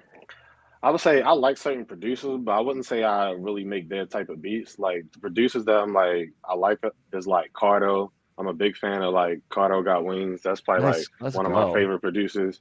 I like a lot of Baby King beats, but they're damn near like Cardo's. But like I like when Cardo produces with Larry June. I like that a lot. Like that's like one of my like favorites. But to be honest, I feel like I go off the vibe and the mood. Like I've made like Afrobeat type stuff. I feel like I mostly lean towards like hip hop and like trap and like soul R&B type of stuff. So I'm really inspired from like 90s samples and like early 2000s. I feel like anything from when I'm a child on up to like probably middle school, early high school, I'm inspired from when it comes to like my beat making. I don't really feel like it's too much right now. Maybe the drums sometimes, like you might catch me make a quick little drill beat with a nice sample, or I might use some Detroit type drums, something like that. But other than that, I feel like I'm more inspired from like old music, like Slum Village, stuff like that. Like that Let's type go. stuff. I feel like stuff that again like evokes that type of emotion. Like when you hear, you like, oh, I just feel something. It makes the job easier for the artist too. I could tell you know what you're talking about just because of all the different stuff you've listed, like all the different, like, oh yeah, like a Detroit drum pattern or a this drum pattern. Like, I want to challenge you, Hoodlum Paige. I want to challenge you to send some beats to the Bridgeside Cypher. Oh, I do that. Like, I swear, I got took some the tough words beats. right out of my mouth. I was just I got trying some to tough be ass polite. beats. Like, I'm confident in my beats. I ain't got no issue with my beats. I be confident as hell. Yes, let's go. I want to Send them our see. way. I want to see the next one produced by you, or one of them produced by you. You know. Yes. I damn near make a beat every day. Like that was my New Year's goal. But I ain't gonna lie, on the weekends I don't. But like during the week, I make a beat every single day before I go to bed. Regardless. That's funny. You're the opposite. Most people are like weekend warriors with it, but you're during the week, huh? No, on the weekend, I feel like that's my time to just like kind of disconnect from like the work aspect of things, unless I naturally feel like, I feel inspired. Let me go do something real quick. But I need that balance. I ain't gonna lie. I definitely need balance because I don't want to feel like I'm just like dragging the inspiration from me, because then it ain't gonna be natural. And I need that organic vibe in any of my art mediums at all, whether it's designing or anything. Like end of night. All right. I'm glad you brought that up. I've been trying to make a beat every morning. I'm trying to do the morning thing because I feel like at the end of the day, I'm out of steam and I don't like forcing it, you know? And then maybe I have to hit the bomb because I'm tired and I'm like, I don't want to do that. Like, not, you know, like, so where was I going with that? So you're going to get the Bridgeside Cypher going, and then I don't know what. Someone jump in here while I find my train of thought. My bad. You good. Look, he acting like me. He act like just got so excited. All these beat makers, you know. Oh, that's what I was gonna say. Thank you. Perfect. That was perfect. Thank you. You mentioned you went from Fruity Loops to Serato Studio. Yeah. You said, yeah. Like, so one thing, producers love gear talk. And we interview a lot of producers and they love the gear talk. So there's somebody at home who, like me, is like, damn, I thought I knew all the DAWs, but I don't know anything about Serato Studio. I thought that was for DJs. How does that work with production? Shit, I thought it was for DJs too. So I was on the website downloading the software for the DJ, and then I saw it and I was like, it's free. So I tried out the free version. And then like it's literally, if you need like building blocks to making a beat and you don't really understand like almost the math of making a beat, like, oh, what's an intro, what's like a bridge, a verse, stuff like that. Like I feel like that's the perfect thing. Especially you got so many different sounds. Even though the sounds be weak as hell though, I ain't gonna lie. They getting better now. Damn, we almost got the Serato sponsorship. You almost got it like to the point where we could have sent it and be like, yo, we talked about you. No, listen. Look, they started off weak as hell, but now they starting to get better. Like they got like West Coast sounds. They got like Just Blaze. working with them. Like they got steel drums. Like they starting to get better with some of the stuff. Like they got Track Girl sound kits. Like they starting to get better with it. I just feel like they got to tap into some producers because I feel like they do the promo and stuff with like DJ Khalil and stuff like that. But it's like you need that DJ Khalil sound kit now. Like while you playing. Yeah, I see DiBiase does a lot with them. Like they are Yeah, tapped yeah. in with producers, but yeah. So It's can you like bring it? the point of it was like in the beginning, it was like to kind of like have DJs like who want to produce music and make music kind of step into that realm. Because like It the whole worked. point, yeah, exactly. Because like it made it like super user friendly and like easy to understand. Mhm. I Because needed like that shit too. yeah, no, because like there's plenty of DJs out here who like they're spinning and they're really good DJs, but they want to make their own edits. They want to like flip something on the fly or super something really fast. And that was just like a program that like was like a DAW that you can make music in, but like also it looked like Serato. It's just super easy to just kind of like jump from Serato to that. Yeah, nope. Exactly. Like he said it perfectly. And they got this new feature now, like the stems. So now you Mhm. can like separate the stems. It's So fire. that's Oh, like that shit is like amazing to me Yeah. now. Especially when it comes to sampling. I'm like, oh, this gonna be a toss up, a ball game now. like the stem player, like where it'll pull them out on its own, or Yeah, like you can pull out the bass, you can pull out the melody, you can pull out the vocal, you can pull out the drums, like whatever you need to. You still got to do some tweaking to it, unless it's like literally the crispest song ever. But it's way better than not having it before. that's Yeah. fire. They just added that for like the studio one and like the DJ software. So like now Yeah, like when yeah. I'm doing like I can literally make like a live remix like on the fly Mm-hmm. type shit. It's Hell really yeah. dope. I love that Yeah. feature. I ain't gonna lie. Shout out to them on that. When they did that, I said, y'all changing up the game. I might have to stay here for a little while longer. Yeah, y'all saved that promo. Thank you. Shout out Serato. Yeah, that's Yeah, fire. shout So out are you Serato, still man. making beats in there then? It got you started and you're still Yeah. making beats in there? Yeah, I still use Serato to this day. I was using Serato last night before I went to bed. Like That's dope. I And got you a can bring homegirl. My bad. I got a homegirl named Sharice. Shout out Sharice. Shout out her designs too. By Sharice or by Sharice if y'all need something. You know what I'm saying? Authentic African wear. You feel me? You already know. But basically each week, like by like between Thursday and like Saturday, I send her like an Afrobeat style beat every week. So that's something that's always on my task too. So I'm always like on Serato. That's dope. And you can bring your own sounds into it as well. You can sample with it. Yeah, Okay. yeah, for sure. I basically don't even use their sounds. I use probably like some of their instruments and stuff like I that. had a But feeling you didn't. yeah, I got a whole bunch of different sounds and stuff now that I use. I'm like, this is like, I feel like now I'm starting to build my sound a little bit more. That's dope. I gotta plug you in. I want to connect you with my guy Tony White DDM too, because you're giving me. He's from PG County, Maryland, so not quite. DMV. Yeah. That's a DMV So, though. but he reminds me, like, same deal. You can't talk to him for more than 3 seconds without hearing like 10 of his homies' brands and like this, and it's so dope because they're dope too, and he's just there. If he's got a camera on him, he's gonna tell you what his boys are up to and his girls and like what everyone's doing and like where you can get it. He knows, I mean, Same he's with you. thorough. He a thorough guy. You know what I'm He saying? is If one you're of the from the realest. DMV, you thorough. You feel me? It's a fact, right? It got to be. Can you, A shit speaking of show. which, I want to make sure there's so many different ways to spell Sharice. So it's how do you spell it? Oh, SHARI Yep. SSE.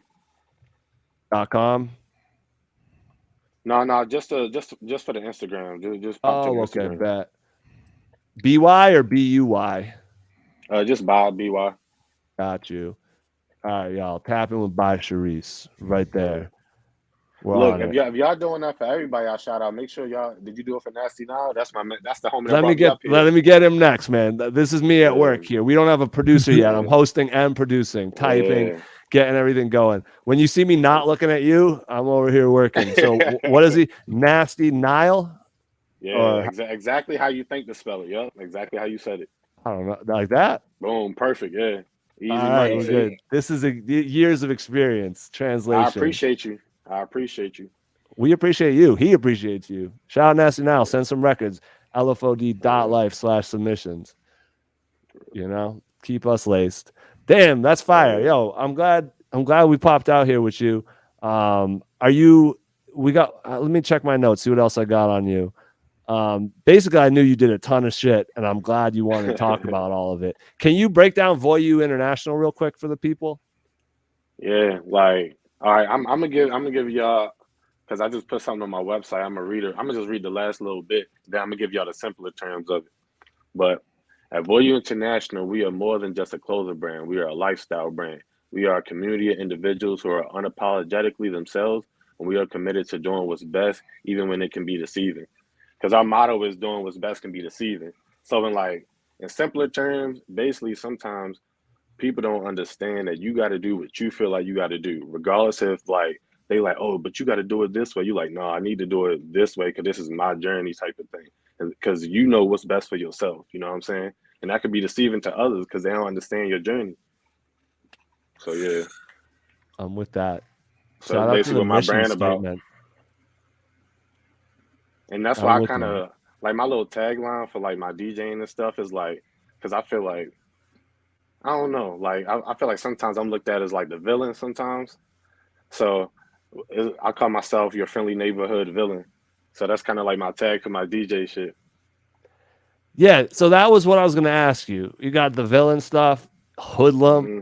Yet, like speaking to you, you seem like you're just like a pretty Yeah. cool dude, not out, robbing, his Hmm. neighbors and stuff. So, like, what is Facts. how did we end up with? This is like a silly joke. We're unpacking names tonight. Like, how Yeah, did let's we Yes, do get? it. let's go. Let's How does go. who you are fit into who Hoodlum Paige is? That's perfect. And that's so perfect that we talked about the whole doing what's best can be deceiving thing. So again, I said I'm originally from Baltimore. So I grew up in Baltimore. Like if people really knew my whole story, which we definitely not about to unpack right now, they'd be like, damn, like it's really some crazy shit, you know what I'm saying? But we're not about to unpack all of that right now. But what I will say is being from Baltimore, you can already, if you know anything about Baltimore, you already know the culture or the kind of underlying layer of somebody that's probably like from there type of thing. So with that being said, that aspect of it doesn't mean that I have to present myself like that all the time. So I feel like sometimes people get it confused when I tell them I'm from Baltimore and they always expect me to be on that type of time when it's like, no, I could be on that type of time, but I'm not no more. That's the whole reason I'm in Boston and I'm not back home anymore. Which again, that's a whole nother story that we can unpack another time. Yeah, And then part two. the other aspect of it is on my Twitter. Like I don't know if y'all like one of my favorite rappers used to be Fabulous. It still kind of is, but he don't drop music enough. But Fabulous. So he used to have these projects called There Is No Competition. So I used to like bump those all the time. He had like I think 3 or 4 of them. DJ So Drama. he used to always call himself Funeral Fab. So I had my Twitter as like Funeral Page, and then I eventually just changed it to like Hoodlum Page, and then like some of the homies and stuff just ended up just calling me that, and then it just ended up just rocking from there. Bet. There's no Yeah. competition 2. That was the one for me. That was the one. Yeah. Was that the one with Oh Let's Do It and everything on there? I think so. That was the one where he's like, Yeah. it was late, and he's like, blame Drama, and like, they had the whole skits. Drama was in his bag. Like, yeah, I had a boy, Mhm. my boy Berm from Harlem, like, and he was, man, like, we had to listen to Fab. There was like a period of time where that, and then like, yeah, it was that one because that was when Fab tough Wayne as was going hell. crazy too. So it was like when Mhm. mixtapes were a different thing at that point, and it was just Fab Like had the Dat Piff and all that punchlines. shit. Yeah, that Yeah. was the Dat Piff Matter of fact, era. another thing too with the hoodlum aspect is voyou, like voyou in French means hoodlum. So Okay. like I used to have a brand I used to be trying to make in high school called Hoodlum. So I ain't want to like keep it too marginalized because like everybody ain't trying to wear something that say Hoodlum on it. You know what I'm saying? Just based Yeah. off the vibe of it. So I was like, how could I change it and flip it? So I literally was googling this shit and like, excuse my language. I was googling this stuff in mad different languages, and then I ended up finding it in French for voyou, and I was like, yeah, I'm gonna go ahead and rock with that. And then the international, I was watching wrestling, and then motherfucking they used to have the Intercontinental Championship belt. So I was gonna call that shit "Will You Intercontinental," but I was like, that shit too long. So I ended up just chopping that shit to International, and I was like, that shit got a ring to it. I fuck with that shit. Yo, you're 5 in So a that's row, how that bro. name came together. That's crazy. Yeah, I love it, man. Yeah, Everything I kinda also just love full that you circle. said shit, and you were like, "Part of my language." Like, I got That's this what I'm saying. motherfucking thing. No, we I just was like, we I was clarified counting we them, could bro. all swear. I was like, my That was bad, like y'all. one of the first things. No, We you're good. can You all can swear. They're not going to let me monetize it now, though. But it's cool. We got the Damn, Serato my plug. bad. No, we're good. No, I don't know the rules, man, and I don't care. I had this I thought it was the discussion. first couple minutes. Yeah, it might be. That's the thing. We might be deep enough, but it's one of those things. This dude, Thomas LaPierre the third, he edits and produces LFOD radio outside the algorithm. And we had this convo a little bit ago because when we were on the radio, we had to keep it clean. So all our interviews were clean. We upload them to Spotify as clean. And if you ever have a dirty one, you can get in big trouble. So we keep it clean. But when we started doing outside the algorithm, we had this conversation like, do we want to keep doing that or not? And we were like, you know what? If it really is live free or die, if we really are outside the algorithm, like let people express themselves. So artists Yeah, can be swear. free. Now I find out you can't monetize any of it. Whatever. We're going to be doing a membership drive in March. Y'all stay tuned. If you like what we're doing, you can support us because they won't. You can tell if you're on YouTube at all, or even like they're getting crazy with the edits. Like every video, everyone's editing themselves.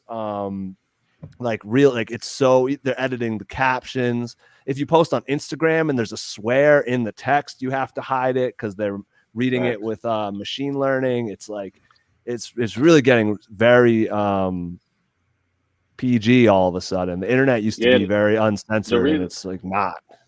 The reason I know that is because I be watching these podcast series called that be on the No Jumper channel, and they be pressing about the first couple minutes, be like, "Yo, don't curse," like try not to curse because of monetization and stuff. So I was like, "Oh, dang, that's facts." Oh, luckily we started with Eche, like a nice, college educated man about his studies, just really, no hoodlum shit, No, I'm fucking with you. I rock with you. Y'all know I rock with y'all. No Newberry dropouts. Yeah, you both dropped out. To be clear, you both dropped out. Fire. Okay. Oh, yeah, for sure. I mean, get your education, y'all. But also you guys seem to be doing okay. If any jobs is watching this, I got the bachelor's. If any jobs that I'm applying to, he's making up the resume. There you go. I got the bachelor's. That's crazy. I got whatever they need, for real. I got the experience. Yeah. Eventually we're gonna be past all that. I can't wait till it's just like what does your work look like? You know what I mean? Right. He need to get rid of some of them loans. We need one of these presidents to get rid of some of them loans. They out here playing. I definitely got some of them loans they need to get rid of out here. They had their chance, man. They could have done it, and it would have been so easy. And we definitely don't talk politics on here. So actually, never mind. My bad. Let me. I mean, we get into it when it matters, but like, I don't. I have so many opinions. Dive in that. We good. Yeah, once we start talking about the government, it gets. No, it's about music. That's it. About let's talk about music. Yeah. And brands. Shout out Finelia Dorchester. If you want one of these, tap in with Finelia 617. Yeah, that shirt's fire. I've been looking at it. Thank you. Let me ask a question real quick. What everybody listening to right now? Give me 2 songs that y'all bumping right now in y'all Spotify, Apple Music, SoundCloud, Tidal, whatever you're using. What's 2 songs y'all bumping right now? First of all, that's where you can get the shirt. Finelia 617. Hit them up. Shout out Finelia. Woo woo. Absolutely. I'll let y'all go first. I say one if y'all want me. I got one off rip right now. Go for it. My Spotify is pretty crazy, so you go first. All right, so I got 2 songs right now. So the first song is I think is what's his name? Ryan Trey. I think it's Ryan Trey, White Crocs. Just look up, to be honest, just look up the song White Crocs. That's the hottest song out right now. And then the second hottest song. Oh, but Jordan Ward and Ryan Trey, right? Yeah. That's one of the hottest songs out right now. And then the second hottest song is shout out Cashy 2 Times and Nasty Now, Hold Me Close. That song is crazy. That's gonna be a classic. I swear. Yo, shout out Cashy. Cashy's my boy. Yo, and shout out T-Bone and J Moon because they produced that too. Because the producers need love. Absolutely. Fill out those producer credits, y'all. Do it. It's like right there on DistroKid. Just do it. You know, put them in the title even if you're on another app. What y'all What are got you for listening me? to, Just Jill? What am I listening? Does it have to be like new music? Nah. Because I don't really listen to new music. No, just what you listening to. I like everything, but what's been on like heavy rotation it's been Michael Jackson. I'm on a Michael Jackson wave. Can't help it. Can't help myself. Ooh, that's that shit right there. That's that shit right there. I like I've had that on heavy rotation. And I've had Project Pat on heavy rotation lately too. Take the charge, Project Pat. Like, yeah. She's a freaking young girl, a bisexual. That Project Pat, like Memphis, they got that shit going for sure. Yo, I used to have Pat's coming back. He is. He's actually. I'm really happy with how like relevant he's like maintained. Being. I have the growing up. I had the Mr. Don't Play poster on my wall. It was like a special one. It was like there was some dude like there was just like labeled like snitch, and then there was like Project Pat, and he had like a ski mask, and you could just see like his grill. And like I got it at Bull Moose Music. Like I didn't even know what was going on. And I was like, this is fire. Got the album North Memphis. Yeah. Pata. Yeah, shout out Project Pat. Rilla, what are you listening to? Yo, so I'm listening to Smino, Manatee, off Love for Rent. And I'm also listening to he's an R&B artist. His name is Devin Morrison. He has a song called PBJ. Stands for Pretty Brown John. It's really PBJ. Yeah, I gotta tap in with that one. Yeah, we gotta look these ones up because I'm out the loop. Nah. Listen to Devin Morrison and Smino. Devin Morrison. Yeah. Yeah, Smino hard. I gotta listen to Devin Morrison. I gotta tap in because that song sound like it's tough.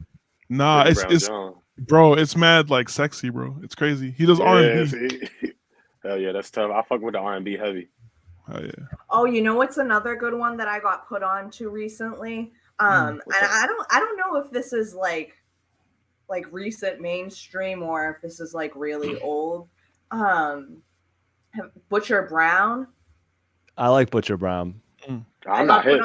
So I think it's an artist, but it could be also a band. It's a band. They've sent us records in the past. That's how I found out. Submissions. Yeah, LFOD Life. I was like listening to mad, like I was on a ratchet like rap twerk wave for a really long time. And my sister was like, you gotta listen to some different shit. Listen to Butcher Brown. And like some songs are just like really short, like bands playing like short songs, and some are like full lengths, like with the dude who's actually rapping. But yeah, it's a vibe. Like Butcher Brown Radio on Spotify's. Yeah, they're from RVA, Richmond, Virginia. Shoot, I gotta tap in for sure then. Yeah, they from the Virginia. Yeah. Bet. Yeah, we got a lot to listen to now. Fire. Let's go. Yeah. I appreciate you prompting that. I'm about to skate it and just, no. I almost got away. To be honest, I've been listening to like a lot of silence. I've been like strangely just okay not hearing music lately. Or sometimes we need that. Yeah, that's been new. Or, we just recorded another episode of Stamped. Shout out for giving me a chance to plug that. So I'll go through our submissions and listen to Mad that. But the realest answer I can give you is like the thing I listened to most for the past year is really just Bad Bunny and Boy Rock. Like, pretty much the two artists. Shout out Boy Rock for sure. Who've been running my playlists these days. But like I'm tapped in. I was just checking out Coltrane. Do you guys know Coltrane? COL3TRANE. Oh yeah. Absolutely. I seen the name, but I ain't heard no songs that I can think off the top of my head. Shout out the homie Tanera for putting me on. I was checking him out. I've been liking that. Okay. Speaking of R&B, I did like that Steve Lacy record quite a bit. And then that like I've been good.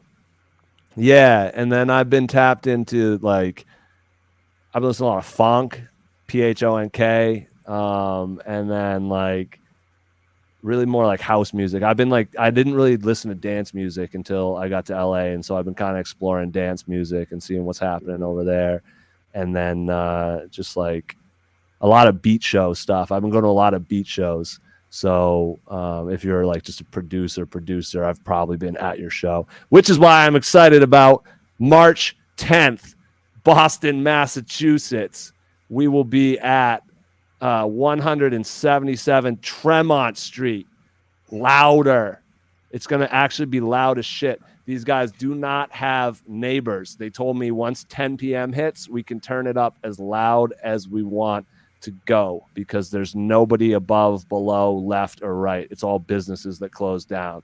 We're going to have John Glass, super producer John Glass, most recently produced for Bia. You may know him with Token. He's got a new record out with Najee Janey. We got DJ Manipulator. If you're a dusty beathead, you know what's good with Manipulator. He's definitely been on it at like Nightworks, this and that, mad dust, mad, it's got that feel. Hey, Dusty Manip, at Dusty Manip. He's celebrating. You know what I mean? And he just dropped a project with Easy Money, so we might hear some stuff off that. We got Abstract Minor. I don't know nearly as much about her, but I've really liked what I've heard. Heavily recommended by the homie Motivate Marin and the Beat Club podcast. They're like, you got to tap in. Devo the Genius. He just dropped a record with Funeral Aunt Bell. He's got that sound as well. I tapped in with him. I fuck with him. With him. He hard. He knows what he's doing. He's been dropping with I guess you call like a curator in that sense. He's been dropping with, he gets a lot of spitters on his stuff. He's I met him when he first moved up here, and then he's just like really tapped in since then. And then, yeah, I'm sure there'll be some special guests. I'm trying to figure out what we're going to do for food right now, but we're going to put the event together, and it's going to be quite the thing. So if y'all are free, March 10th, it's going to be an old-fashioned beat show. A bunch of people with SP404s, probably, if I had to guess.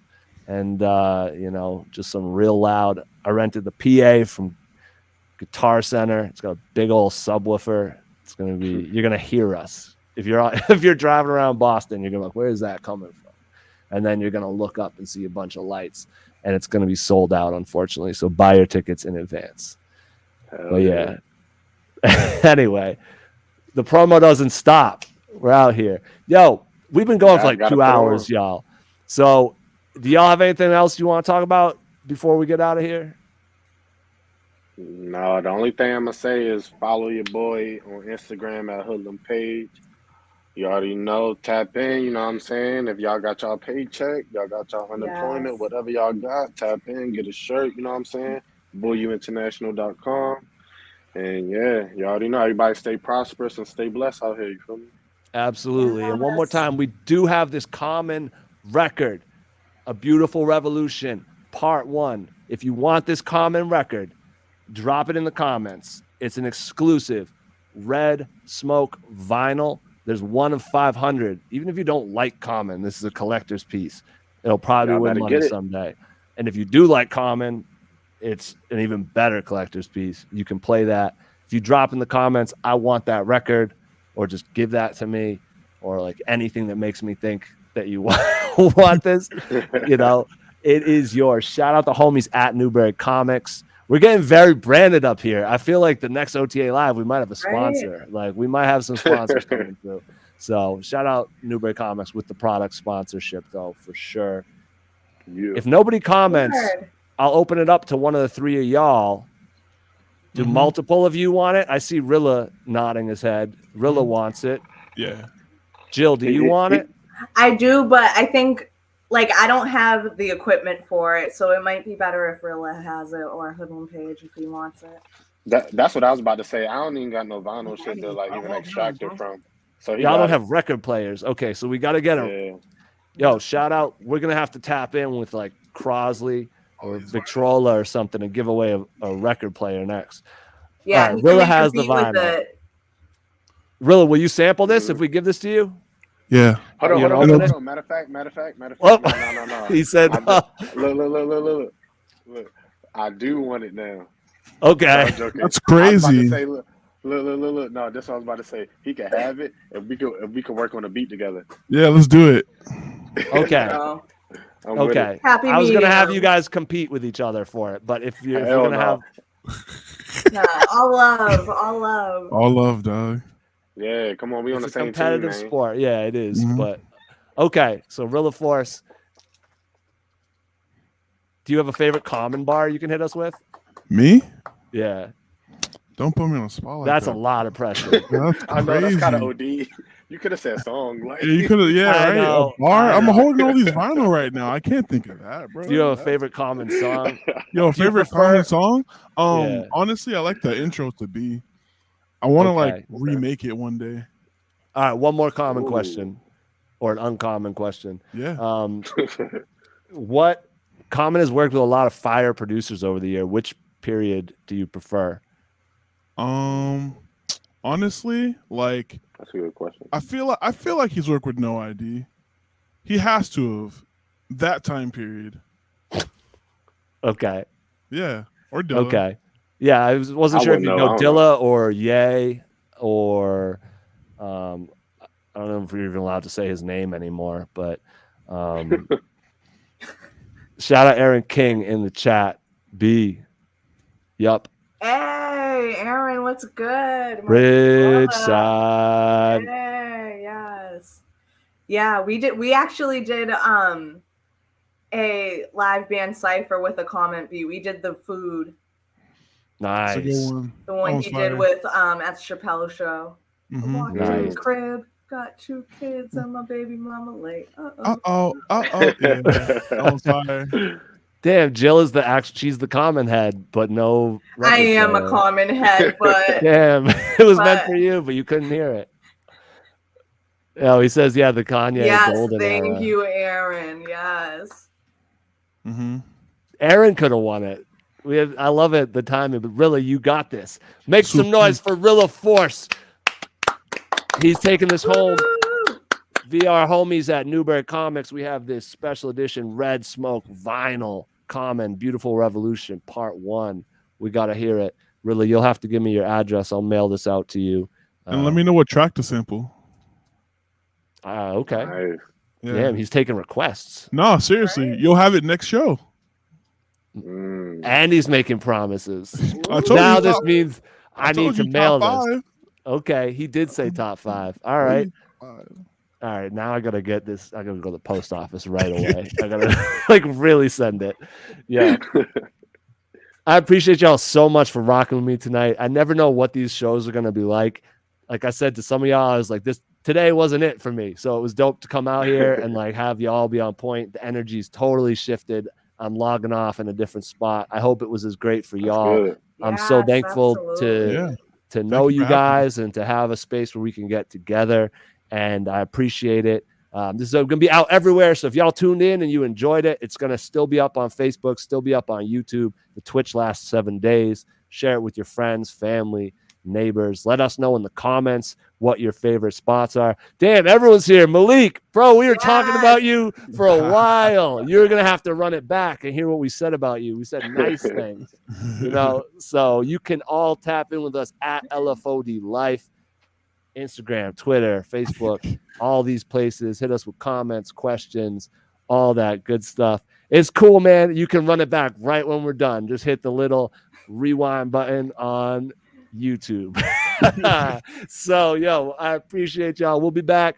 We'll be the third Thursday of every month, and we'll have that show in Boston. If you fuck with us, he's got me cursing and everything. If you fuck with us, if you fuck with LFOD, March 10th, come out, say what up, tap in, let's go, let's build. It's going to be a year. I mean that. And stay tuned for the exclusive Rilla Force, Newberry Comics, Common, Flip, coming, shout out Serato, all the brands in the building. Hell yeah. Much love, y'all. Peace. Thank you. Later. Later Appreciate y'all, everyone. y'all. Peace. One.